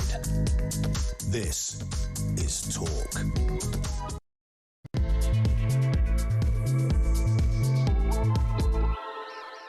A very, very good afternoon to you. 2 minutes past midday is the time. This is Talk. We are the home of common sense, and I'm Julia Hartley-Brewer. Let's go straight to PMQs. Mr. Speaker, this is not our war, but while the parties opposite wanted to jump into it, Labour will always protect working people. Yeah. Leader of the opposition, Kemi Beno. Thank you, Mr. Speaker. And I'd like to associate myself with the words of the Prime Minister regarding the tragic death of Lance Bombardier Kira Sullivan. We send our condolences to her family for this terrible loss. I welcome some of what the Prime Minister has said on fuel duty. Yes, it's still a freeze, but we asked him about this on the 11th of March and the 25th of March, and he said he wasn't going to do it. So thank you for the U-turn. Thank you for the U-turn. Labour MPs are shaking their heads. It would make more sense if they just did what we were doing, because they get there in the end anyway. But, Mr. Speaker, yesterday, Labour MPs voted to ban new British oil and gas licences. Why? Well, Mr. Speaker, in relation to fuel duty, under the plans that we inherited, fuel duty was due to go up by 5% in April. We stopped that, and they voted against it. We're now extending the freeze because of events in the Middle East. And I know the Leader of the Opposition likes to claim responsibility for things that have got literally nothing to do with her. In her mind, she won Eurovision on Saturday and scored the winning goal in the FA Cup final. But she's never takes any responsibility for what they did for 14 long years. Mr. Speaker, in relation to oil and gas is coming out of the North Sea 24/7. It will play an important role for many years to come. We're supporting existing oil and gas fields throughout their lifespan. We made changes actually in November to allow neighbouring fields to be exploited. But families across the UK are fed up with their bills going up and down because of global conflict. The only way to take control is through renewables. Mr. Speaker, we've now consented renewables to power 23 million households. The Leader of the Opposition wants to stick with the old Tory energy policy, which is leaving households exposed to higher bills year after year. Mr. Speaker, what's causing problems for British consumers is the high energy prices, which are caused by his policies. I asked him why they voted for this. He had no answer. So let me make clear what is going on. We are losing 1,000 jobs a month in oil and gas. I asked him about new licences, not about existing drilling. And then, late last night, Mr. Speaker, the government snuck out an announcement that it was removing sanctions on Russian oil. So can the Prime Minister explain why oil from Russia is acceptable, but oil from Aberdeen is not?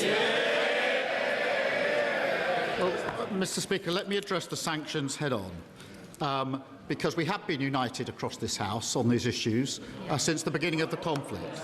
What we announced yesterday was a strong new package of new sanctions, going well beyond existing sanctions. So it's a new package. This includes new bans on maritime services on LNG and new bans on refined oil products from Russia. We also issued 2 targeted short-term licences to phase the new sanctions in and to protect UK consumers. Mr. Speaker, that is standard practice. This government has phased in sanctions in this way before, and the last government used exactly the same technique when they introduced sanctions. And when they did so, Mr. Speaker, we supported them because we could see the sanctions were the right thing to do to bear down on Russia. So these are new sanctions being phased in. This is not a question of lifting existing sanctions in any way whatsoever, and we will continue to work with our allies on further sanction packages. It's a very weak set of cheers from the MPs who are trying to get rid of him, could I just say. Mr. Speaker, he doesn't know what he is talking about. This level of processology is not going to get him out of these difficult answers, OK? Let me tell him what is going on. Labour are giving money to Russia, Reform are taking money from Russia. There's only one party that is standing up to Russia, and that is the Conservative Party. I cannot believe that he's actually saying that he's doing something good on the war in Ukraine. What's he talking about? This morning, Ukraine's sanction chief disagrees with what the Prime Minister's approach is. That's what Ukraine is saying. In March, when the United States eased sanctions on Russia, the Prime Minister said all partners should maintain pressure on Russia and its war chest. The Prime Minister said, Our sanctions remain, and there is no question about that. What's changed? I really think on an issue of this importance, which is about further sanctions on Russia in relation to Ukraine, it is really important that the position is not misrepresented. Exactly. This is a new package of sanctions. None of the existing sanctions are being lifted in any way. So this is not less pressure on Russia, it is more pressure on Russia. More pressure than there was the day before yesterday, more pressure than there was under the last government. What is happening is that those sanctions are being phased in a way which was used by the last government when they introduced new sanctions. We bothered to do the processology and work out what we were doing and supported it because we could see that it put more pressure on Russia. Similar methods are used by other countries. They are done because of the impact on the market and to protect UK consumers. These are new sanctions putting more pressure on Russia, and I think if she'd done her homework, she'd actually support us on this. Mr. Speaker, being patronising is not a substitute for understanding policy. And I've heard this term. Mr. Speaker, I've heard this tone before. This is the same tone he used during the Mandelson scandal, and they were all cheering, and then it turned out that he was wrong. He says that other countries are doing this. The EU is not doing this. Let me make it clear. I know it hurts him to hear it. He is now choosing to buy dirty Russian oil. That money will be used to fund the killing of Ukrainian soldiers. Isn't he ashamed? I really think that to misunderstand and misrepresent what is happening, this is a very serious issue where we're working with others. These are new bans, they're new sanctions, they're new bans on maritime services on LNG as of yesterday. They're new bans on refined oil products from Russia as of yesterday. They are being phased in the same way that previous sanctions regimes have been phased in, exactly in the way the last government did and we have done. Other countries do exactly the same. The EU has its own way of doing it. Australia and Canada have their own way of doing it. And to play party politics on Ukraine, where we have stood firm, and the only people that benefit when we play party politics in here on Russia and Ukraine is Putin. Mr. Speaker, that pompous tone does not cover for the fact that he has got his policy all wrong.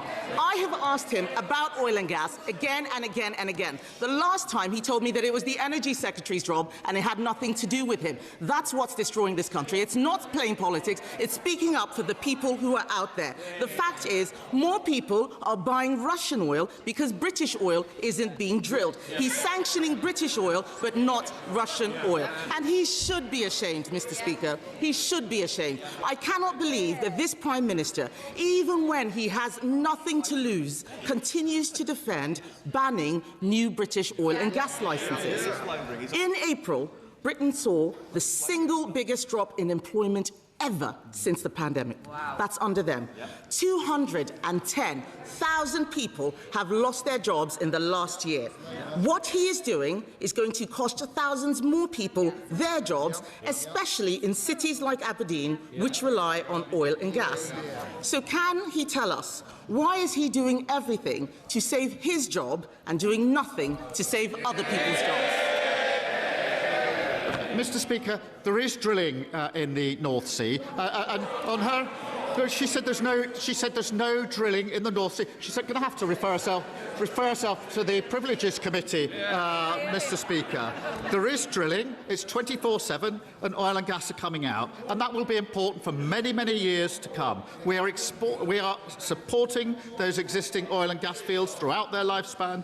We made changes in November to allow neighbouring fields to be exploited. But it is because we are on the international market that our prices of businesses and households go up every time there's an international conflict.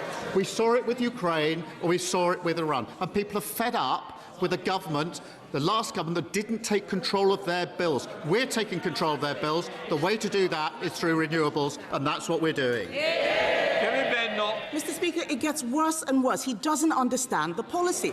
I am asking him about new oil and gas licenses, which they voted against yesterday. If they had approved those licenses for Jackdaw and Rosebank like we did, we would have that oil in this country now. We would. And just listen to him, and I wonder if he is okay. He is so deep in the bunker, Mr. Speaker. He's importing sanctioned Russian oil. He's nationalising steel. He's imposing price controls in the supermarket. It's like the Soviets won. This country needs a government that has got its act together, Mr. Speaker. Instead, what we have is a Prime Minister hanging by a thread, fake support from his backbenchers, too scared to take difficult decisions, losing his moral compass by backsliding on Ukraine. Yes, he is. Mr. Speaker, look, the shakes of their head are so feeble. It's so feeble. He has got...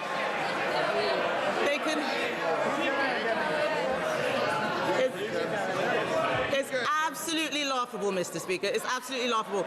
Yesterday, we saw them huddled in the corridors talking about Andy Burnham and West Streeting.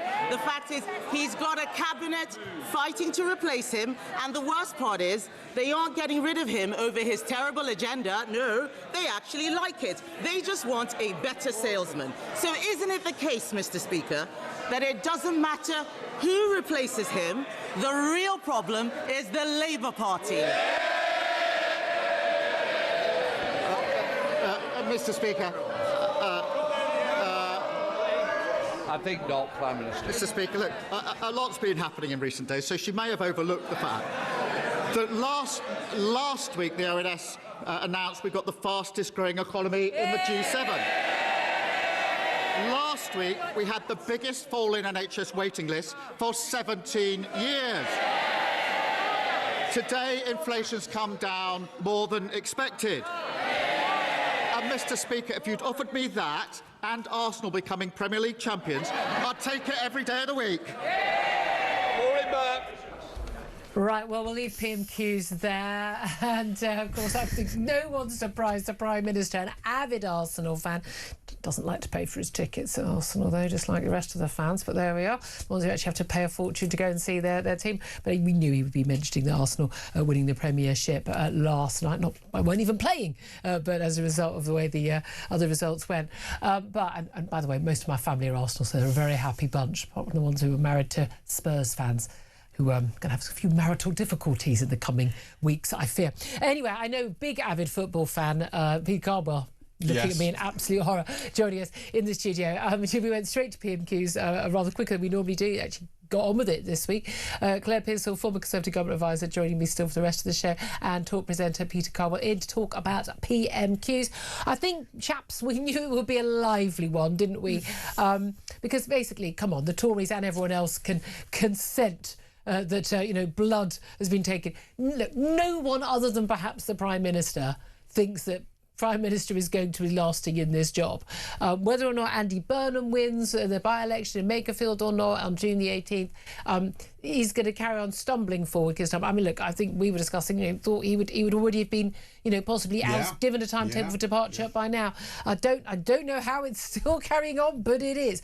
In terms of PMQs, Kemi Badenoch, I mean, it was a fairly obvious thing to go on, really, wasn't it? Mentioning the supermarkets and price caps, but mostly going on the issue of the fuel duty freeze, but also, I mean, this issue of the bizarre decision to say, look, we will have no new licences for British oil and gas in the North Sea, but we will basically allow what should be sanctioned oil from Russia to be sold to this country, funding the Russian war effort against Ukraine. I mean, as she said, he's lost his moral compass. It does seem utterly bizarre. A brilliant question from Kemi Badenoch. I would have actually done it as a standalone question rather than as part of a longer question when she said, very simply, we'll accept Russian oil. Russian oil is fine, but oil from Aberdeen isn't. Why? And that was really, really effective. She also said this was again slightly lost, but just in regard to what you're talking about with Makerfield and the machinations around the Labour leadership, she said, "Is the Prime Minister okay?" Yeah. That was. I would have done that as a standalone question as well. Actually. You okay, hon? Are you okay, hon? Yeah, exactly. Arsenal may have won by 3 wickets or whatever it is, but well done to them. He's got a job on Talk Sport. Yes, exactly. Yeah. Jason Cundy, watch out. But I do think that Kemi Badenoch, that was a really, really good performance by her. I thought there were a lot of really good points that she made about dirty Russian oil. I think a lot of the nuance will be lost there. And actually, when you're explaining you're losing, he was trying to explain, failing, and her attacks just kept coming. And he really did go into what Kemi Badenoch, Claire Pearsall, called processology. And he loves processology. Oh, you should be referred to the Privileges Committee. I mean, mate, you've been referred, I mean, He wasn't on the wickets. He was on a fairly sticky wicket, wasn't he? Yeah, absolutely. When you bring out things about dirty Russian money and the Soviets won because he wants to nationalise steel, which is a very good line. And what he does in return is become ever more processed, bullet points, looking into the detail, tries to be funny and just absolutely falls flat. I've got to be honest with you, watching and listening to that, my main thought the whole way through was, other than the always, make it stop. It's just whenever I'm listening to him. But the fact that realistically he's going to be gone from public life in a few months, worst case scenario, in a few months' time, we're not going to have to endure him anymore. I genuinely find him intolerable. But will Andy Burnham be any better? You can listen to his voice. Well, that's true. But I saw Andy Burnham make a speech the other day. I just thought, you're not a great public speaker. You're not this panacea. It's not all going to be marvellous. Oh no, they are basically, the Labour Party have just got into their head that this guy is like a sort of Jesus. Can walk on water. Yeah, exactly. It is quite extraordinary. I mean, that issue about the dirty Russian oil. At the end of the day, an awful lot of British people, Claire, are going to be saying, you know what? I don't care. I just want cheaper fuel. I just want cheaper fuel because I can't afford to get to work and back. I can't afford to run my business. Yeah, and they want the government to sort that out. They want the government to make strides to reduce fuel duty even further, not just freeze it, but actually reduce it, but so to make a fundamental difference to the price at the pump. And what they also want is the ability to drill the oil and gas that we already will take a long time, but these are decisions you need to take for the next time. Exactly, and just get on with it. And I think that's the problem, and that was the vote that Kemi Badenoch was referring to, which was the Conservative motion against the King's speech, which was a vote held yesterday. A bit processology for you there, folks. Peter, I mean, at the end of the day, though, and this is something I've been going on about for a very long time, but we have a general public, we have voters, and I'm sure I'm among them in terms of the same problem where we go, I don't want a tax on that because that's something that affects me. I want a tax on it. Again, those wealthy people over there, well, they're already paying a hell of a lot of tax. If you tax them anymore, they leave. We know that because that's what happens in every country where they do that, and every time our country tries to do that. But at the end of the day, people say, I want to have a tax cut. Yeah, cut fuel duty, great. But a hell of a lot of money that goes into Treasury coffers does come from the petrol pumps. And if you remove some of that, which very strong argument for doing that, for freeing up the economy and cutting prices, but you're going to have to get that money from somewhere else, unless you either tax more, you borrow more, or you spend less. And the reality is, any government, whether it's Starmer, whether it's Burnham, whether it's Wes Streeting, whether it's Kemi Badenoch, whether it's Nigel Farage, or God forbid Zach Polanski or Ed Davey, at the end of the day, they still got that. You have three choices. Well, there's a fourth option, actually, which is you move it from somewhere else. Could it be that our huge welfare bill could possibly come down if we took some of that money and put it into other bits, like maybe tax relief, lowering taxes, or maybe even defence or something like that, if you reallocated money? No, reallocate, spending less. Yeah, well, fair point. That's but it, spending less. You spend the same amount somewhere else as well. The reality, and again, we come back to Andy Burnham on, on transit. There are some things which, you can believe what you want, you can hope what you want, but the facts don't change. Yes. And that's the basic problem. You're absolutely right, and I do think that most people won't know the nuances of Russian oil or sanctions or whatever. Most MPs listening there didn't know. Well, exactly. Well, I'm not sure. I'm not sure even Keir Starmer did. But we're in a situation where people want life not to be perfect or simple or easy, but just a little bit less hard than it is, because it's really, really difficult out there for so many people. Also, can I just put my tinfoil hat on for a minute? I wonder if this is tinfoil hat or whether it isn't. Right. I was just thinking, Richard Walker, right? He's the head of Iceland. He's the government's cost of living advisor. We're in a situation where they want to lower prices on bread, milk, things that aren't frozen. Aren't frozen good. Oh, there we are. I mean, it is very interesting. The M&S chief, Stuart Machin, he has said that basically that the retailer already makes a loss on bread and bananas and other basics, and he's described Rachel Reeves' plan for a supermarket price caps as completely preposterous. It was basically sort of undermined by the Treasury Minister coming out today saying there were no plan for compulsory price freezes. But again, we did hear, though, that was confirmation from the Prime Minister at PMQs today. That was the big story today, really. He's announced he will freeze fuel duty for the rest of the year. They had planned to raise the tax. It's been frozen for 15 years by 5p a litre in September. They announced that they would do that from April, but I think we all knew it wasn't going to happen anyway. It's politically impossible. They floated the test balloon, and it's been panned by all these people. Now they're going, well, it's not compulsory. Yeah. No one's going to do it. No, just point out also how bad they are at communications and working out the grid. I mean, Peter will know as well that the grid is the sacrosanct piece of information to get this stuff out. No, it's the big announcement. Like, what's your big set piece announcement? Each department, and each department. So what they've done is, right, let's do the freeze on fuel duty. That's brilliant, and then we'll chuck out we're going to release the sanctions on Russian oil and gas, in hopes that one would cancel out the other, no one and would one would notice. Yeah.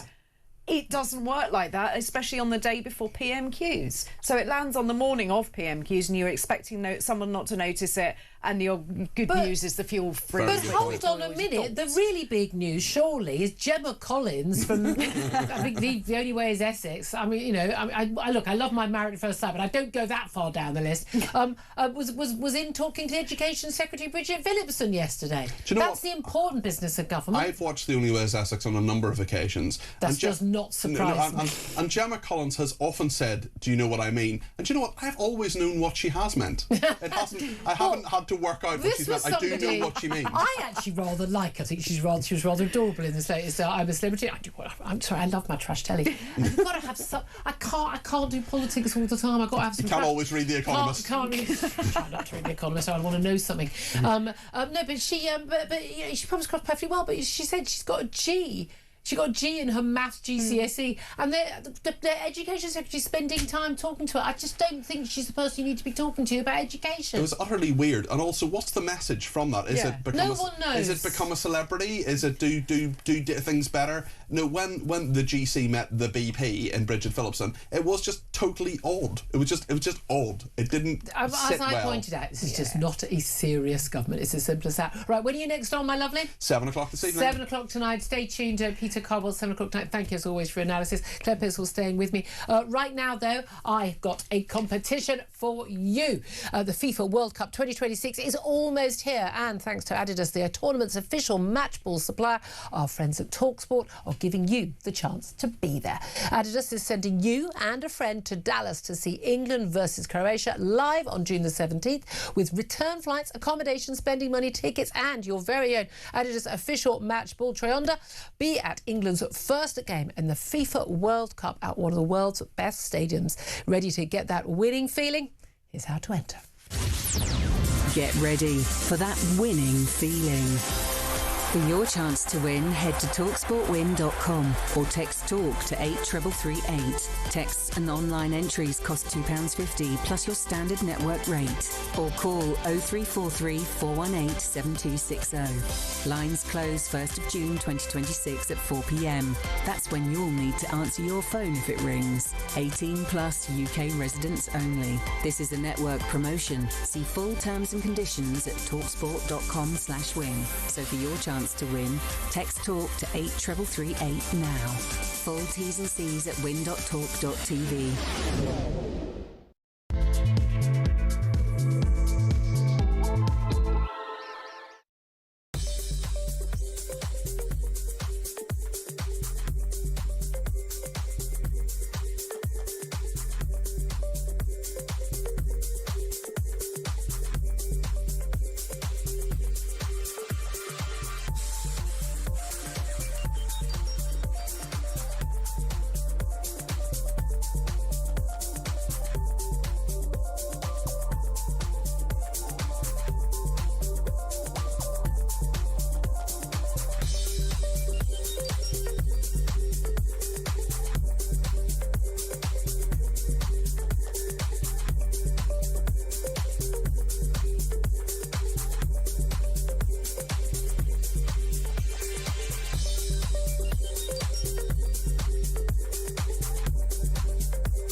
the Talk app.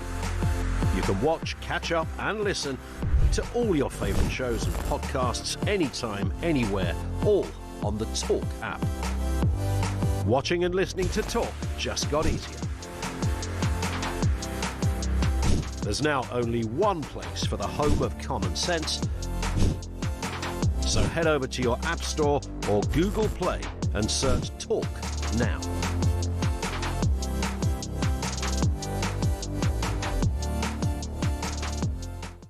Across the UK, on DAB+, on YouTube, on your mobile, and on your side. This is Talk. This is Talk the Home of Common Sense with me, Julia Hartley-Brewer. Let's get to your calls now. Lots of you getting in touch about that price cap on supermarkets and, of course, all fuel duty and all of that. Getting in touch on 0344 499 1000. Let's go to Andrew, who's in Hertfordshire. Hello, Andrew. How are you today? I'm really good, and you're really on good form this week. You've been really top draw. Well done, especially yesterday. No, you really have. Bless you, Andrew. The whole supermarket thing is beyond insanity.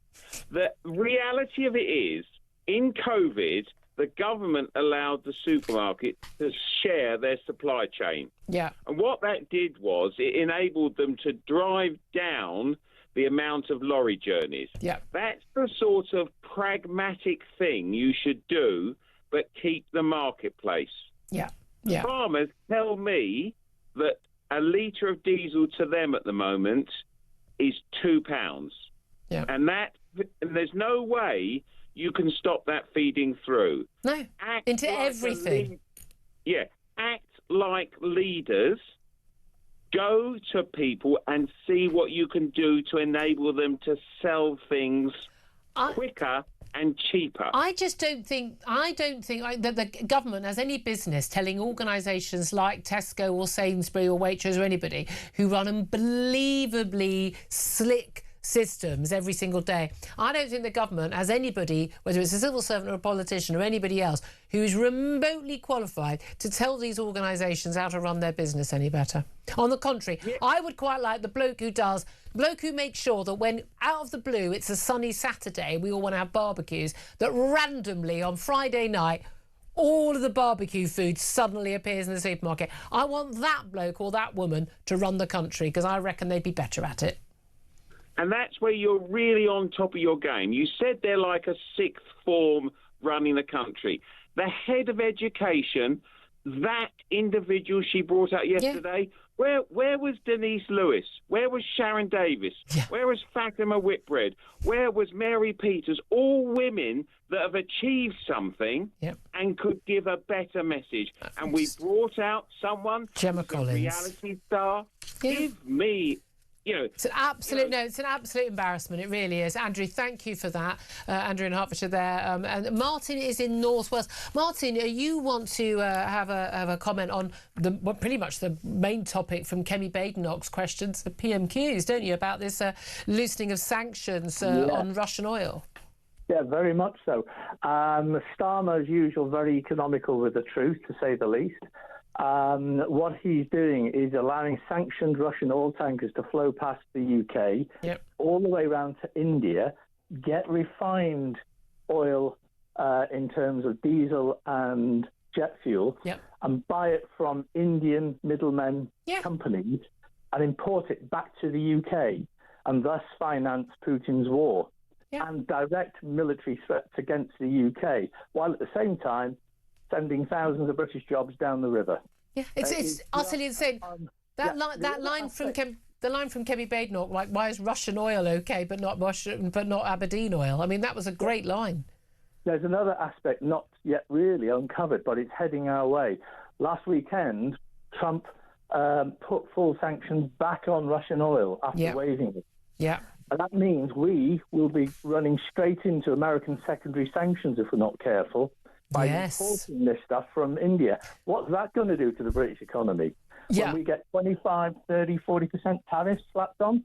Yeah, very, very, very good point. I'm hoping they've squared that with Trump already, but I've always said we're going to do the sanctions, do it properly, absolutely, and also again the secondary sanctions. Why? And again, India. If India wants to choose Russia and China over the West, that's fine. We know the score, but you're no longer a friendly state. You're a hostile state, and that's the end of the matter, and should be treated as such. Yeah, we've also got a refinery in Lincolnshire that was mothballed, that did jet fuel. Only in January this year that can be reopened in Lincolnshire. Yeah. The Taxol refinery. Absolute Why madness. not reopen that and have that refining fuel from raw oil coming out of Guyana? Martin, I despair. Thank you so much for that call. Brilliant stuff. 12:34 is the time. By the way, it's very interesting. We were talking earlier about Andy Burnham and his stance, and apparently all these supposed feminists, as he called us. I've got a T-shirt already saying a supposed feminist. This tiny minority of women who are concerned about men claiming to be women entering our toilets. He's the former Dragon's Den judge, very successful businessman, Duncan Bannatyne. He's posted on X. Last week I decided to throw my support behind Andy Burnham for leadership of the Labour Party and on to Prime Minister. But I cannot do that now. I find out he says trans women, i.e. men, should be allowed to use the ladies' toilet. I can never support anyone that does this. Biological women must have single-sex spaces. Duncan Bannatyne, thank you very, very much for standing up for women and girls and our safety and our dignity and our privacy. We need more like you. And to hell with all the people who say this is not an issue for a lot of people, I think you'll find it is. Sanity and caring about these basic things is actually a really, really good indicator of whether you want someone in a job or not. 12:35 is the time. Up next, we are going to be talking to Tom Sharp, OBE, former Royal Navy commander, about those oil sanctions and what is going on in the Iran conflict. This is Talk.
Across the UK, on DAB+, on YouTube, on your mobile, and on your side.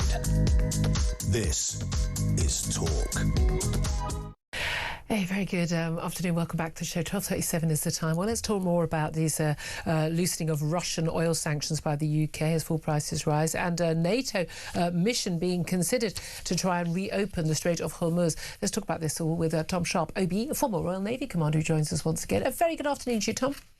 Good afternoon. Thank you for joining us. Well, big scrap at PMQs between the Prime Minister and the Leader of the Opposition, Kemi Badenoch, over these loosening of these Russian oil sanctions. There's no doubt at all that every single drop of oil or gas that Russia can sell, whether it's to, the countries that have sanctioned to them directly or via a third party like India, once it's refined and then sold on, that boosts basically their war chest, does it not, to fund their fighting in Ukraine? Will this directly fund the killing of Ukrainian, not just soldiers, but civilians too?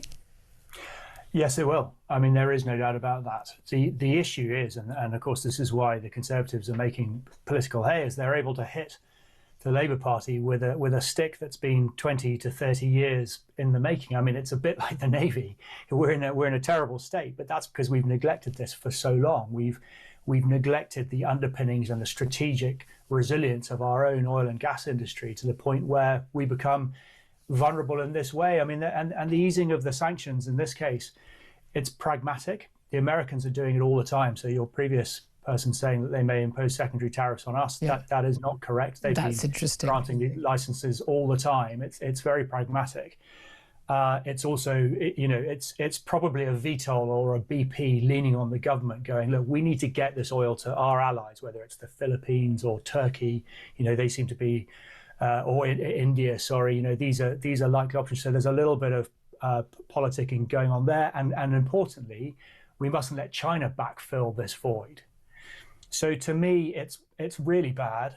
It is providing money to Putin's war chest, but it's also kind of unavoidable because of the corner we've backed ourselves in. Well, and that's the thing, isn't it? This is where, having reliable, secure energy supplies is part of our national security. We can have an opinion on climate change. Doesn't matter. The reality is we need to have secure, reliable energy that to function as a nation state. And we've seen the power that has been able to be used by Iran, holding the world to ransom, completely undermining the US's attempts to take on Iran by the fact that they simply just have to say they've mined or threatened to hit with drones or any other kind of bombs any oil tankers passing through the Strait of Hormuz. There you go. You've just hit 30% of the world's oil and gas supply and in fertilizer and numerous other items that we rely on.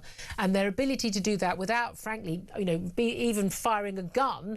That is in itself an incredibly strong, war machine. Right, and as if we needed more evidence of the interconnectivity of all of this. On the one hand, we're easing sanctions, but we're doing it because of something that's happening in Iran, halfway around the world, and it all has these ripple effects. But you're absolutely right. We've got to assure our own energy production, and there are some short-term gains to be had there, particularly in the North Sea. We've then got to go into buffers, and if you look at the strategic reserves that China have planned for and built in, we've got to start thinking like that, and then beyond those measures, start getting to better ways of producing energy, whether that's nuclear, which always gets my backing, or whether it's renewables, whatever. But we need to have secure energy. But this is the thing, they always say, don't they, an army marches on its stomach. You've got to have those supply chains. And whether it's a war effort, a defence effort, or just a resilient economy, you need to have, you say those supply chains, you need to have those stores, and we have a much smaller capacity to store things like gas than many of our European allies, but we don't even use the capacity we've got, and again that makes us more vulnerable. And when you are more vulnerable, you don't have the ability to then wage, say, a hot war. Talking of which, we're talking about the Strait of Hormuz, and that's one of the reasons why we're in the mess we're in right now, because, whatever the decisions the Trump government did, they didn't seem to think through the possibility, well, certainly not in the White House, the Pentagon undoubtedly would have, about the Strait of Hormuz being closed. We're told that NATO is considering a mission to unblock the Strait of Hormuz by July. What are they considering, and what can they realistically do to achieve that? Yeah, this is really interesting, and it follows on from the sort of, let's call it the coalition of the willing conversations that we were leading at one point, and France joined in, and the French sent their carrier strike group through into the Red Sea, and now our ships there too. So there is an aggregation of the world's thinking and the world's ships, because the two are connected in this case, and one will follow on from the other.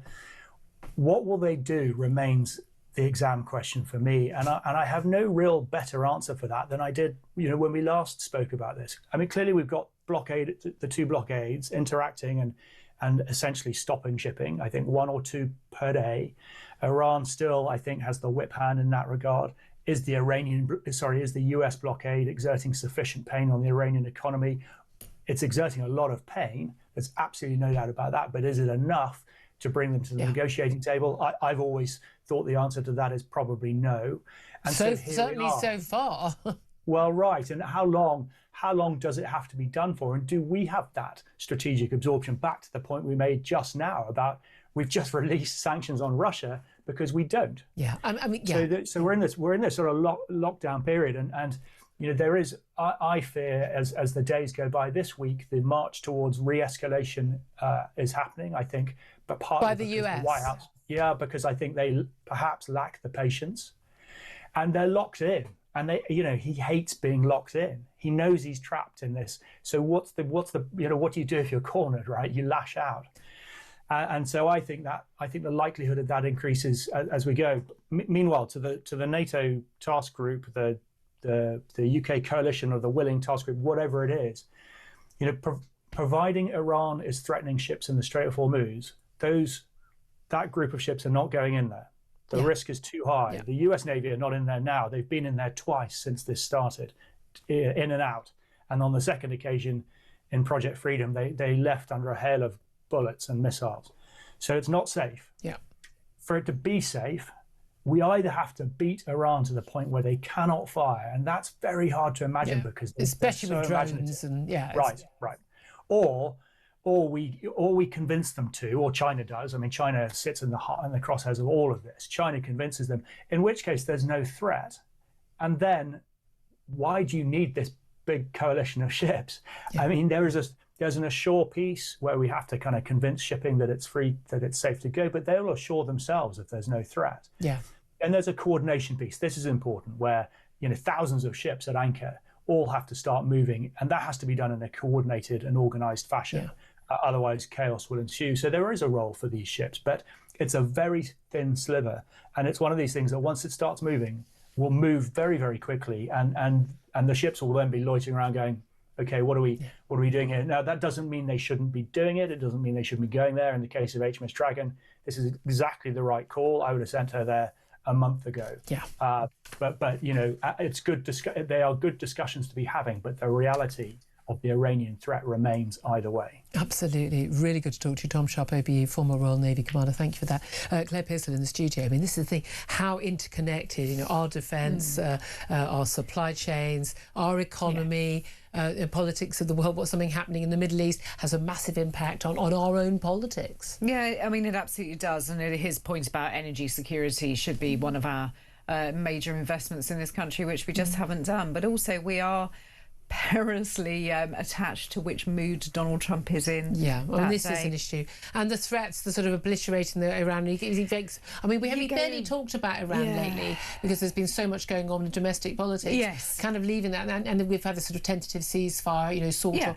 But some of the threats, that he's still making, and the threats back from Iran, and the reality of the Gulf states facing, basically, obliteration. Well, I mean, Iran facing it, but then the assaults by Iran, they can easily take out the ability to produce oil and refine oil and desalination plants in the Middle East. At that point, all bets are off in terms of the world economy. Absolutely catastrophic for the world's economy, and I don't think he realises quite how bad and how much it would affect the US as well. This isn't just a European problem. No, absolutely. On happy note, 12:47 is the time. Up next, we're going to be talking about how the Climate Change Committee, the official advisory body for the government on climate change, say that the UK should set maximum working temperature rules in the future, and air conditioning will become unavoidable in parts of England as summer heat becomes unbearable.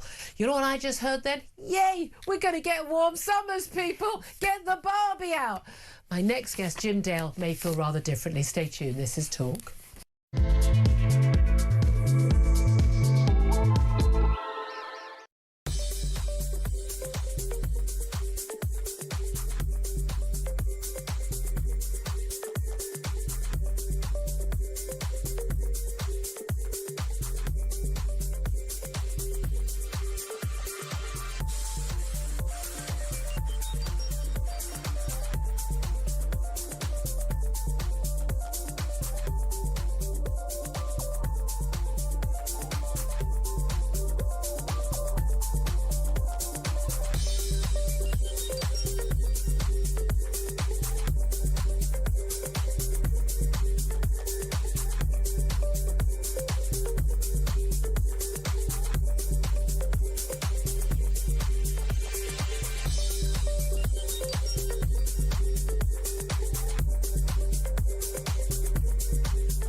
the Talk app. You can watch, catch up and listen to all your favourite shows and podcasts anytime, anywhere, all on the Talk app. Watching and listening to Talk just got easier. There's now only one place for the home of common sense. So head over to your App Store or Google Play and search Talk now.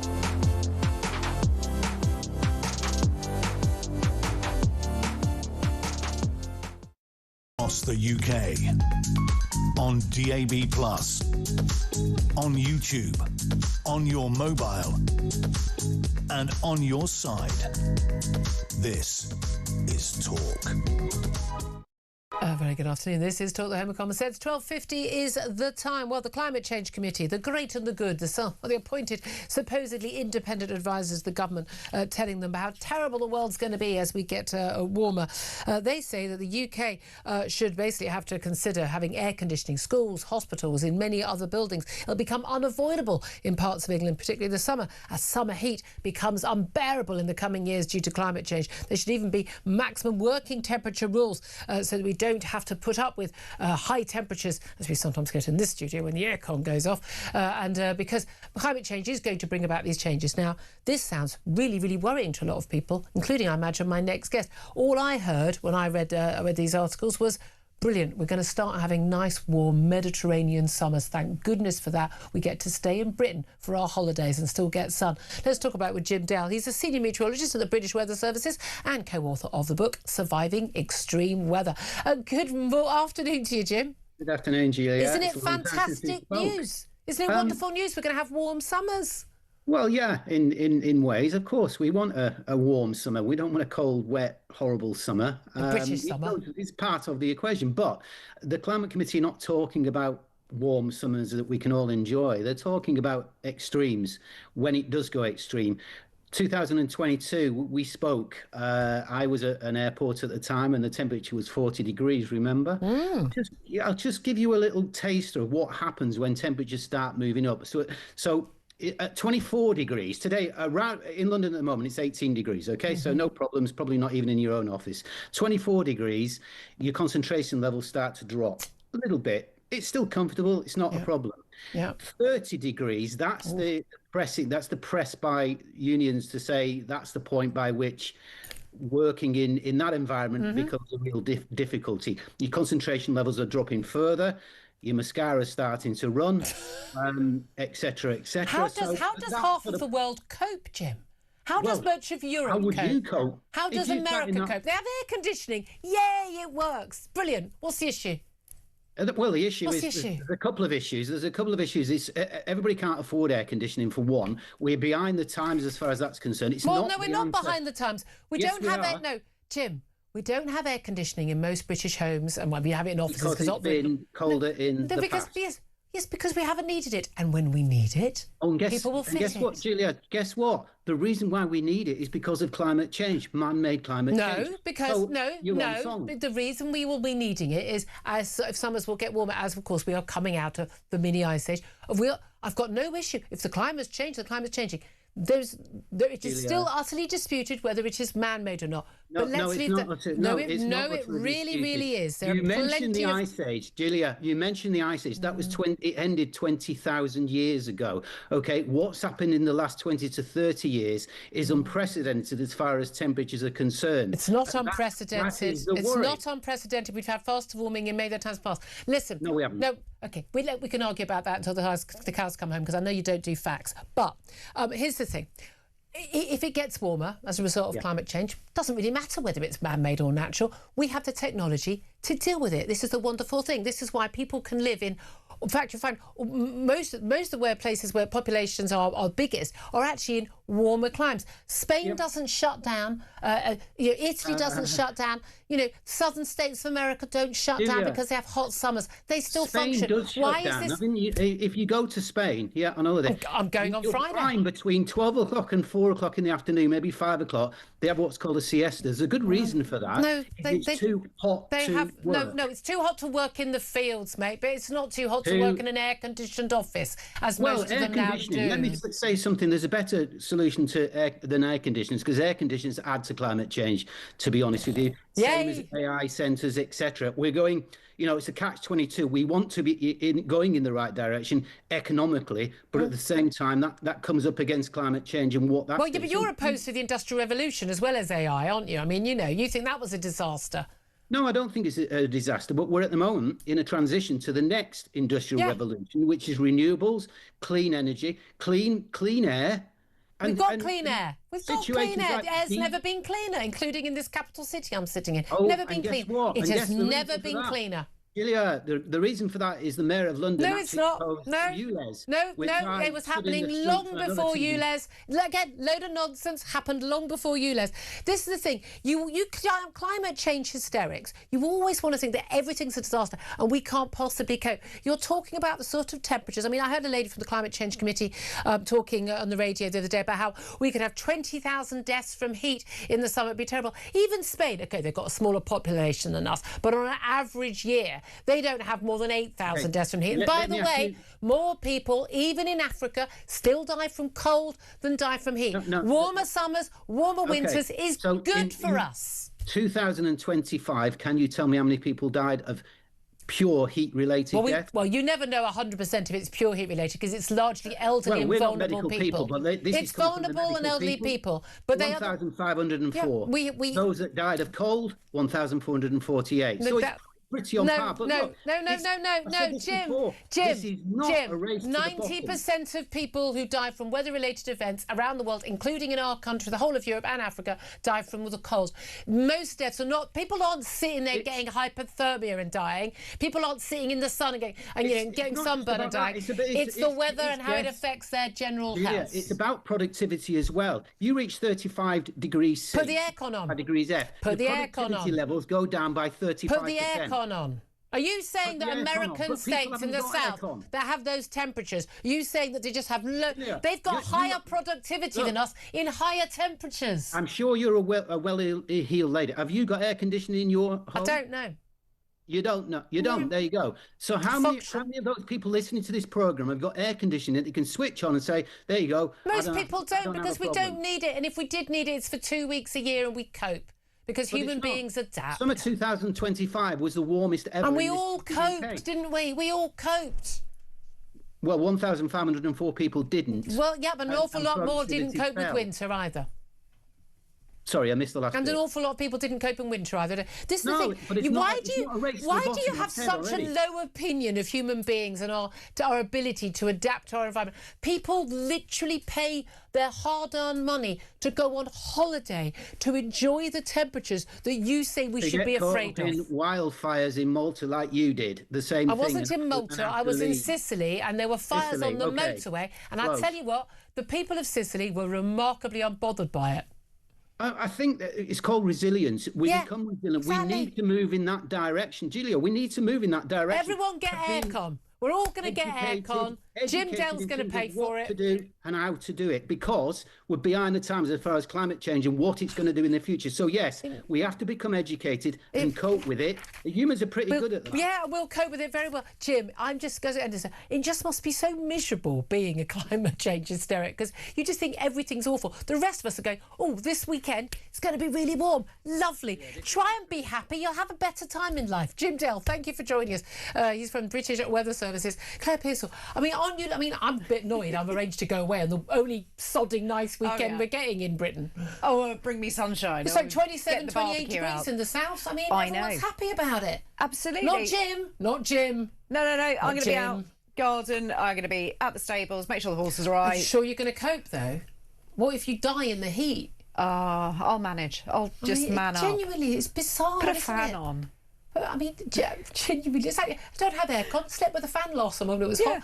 Amazingly still alive. I know some people, that's because they're elderly and actually any temperature extremes. Anyway, someone I'm sure will cope. Although I have a funny feeling. Ian Collins, do you still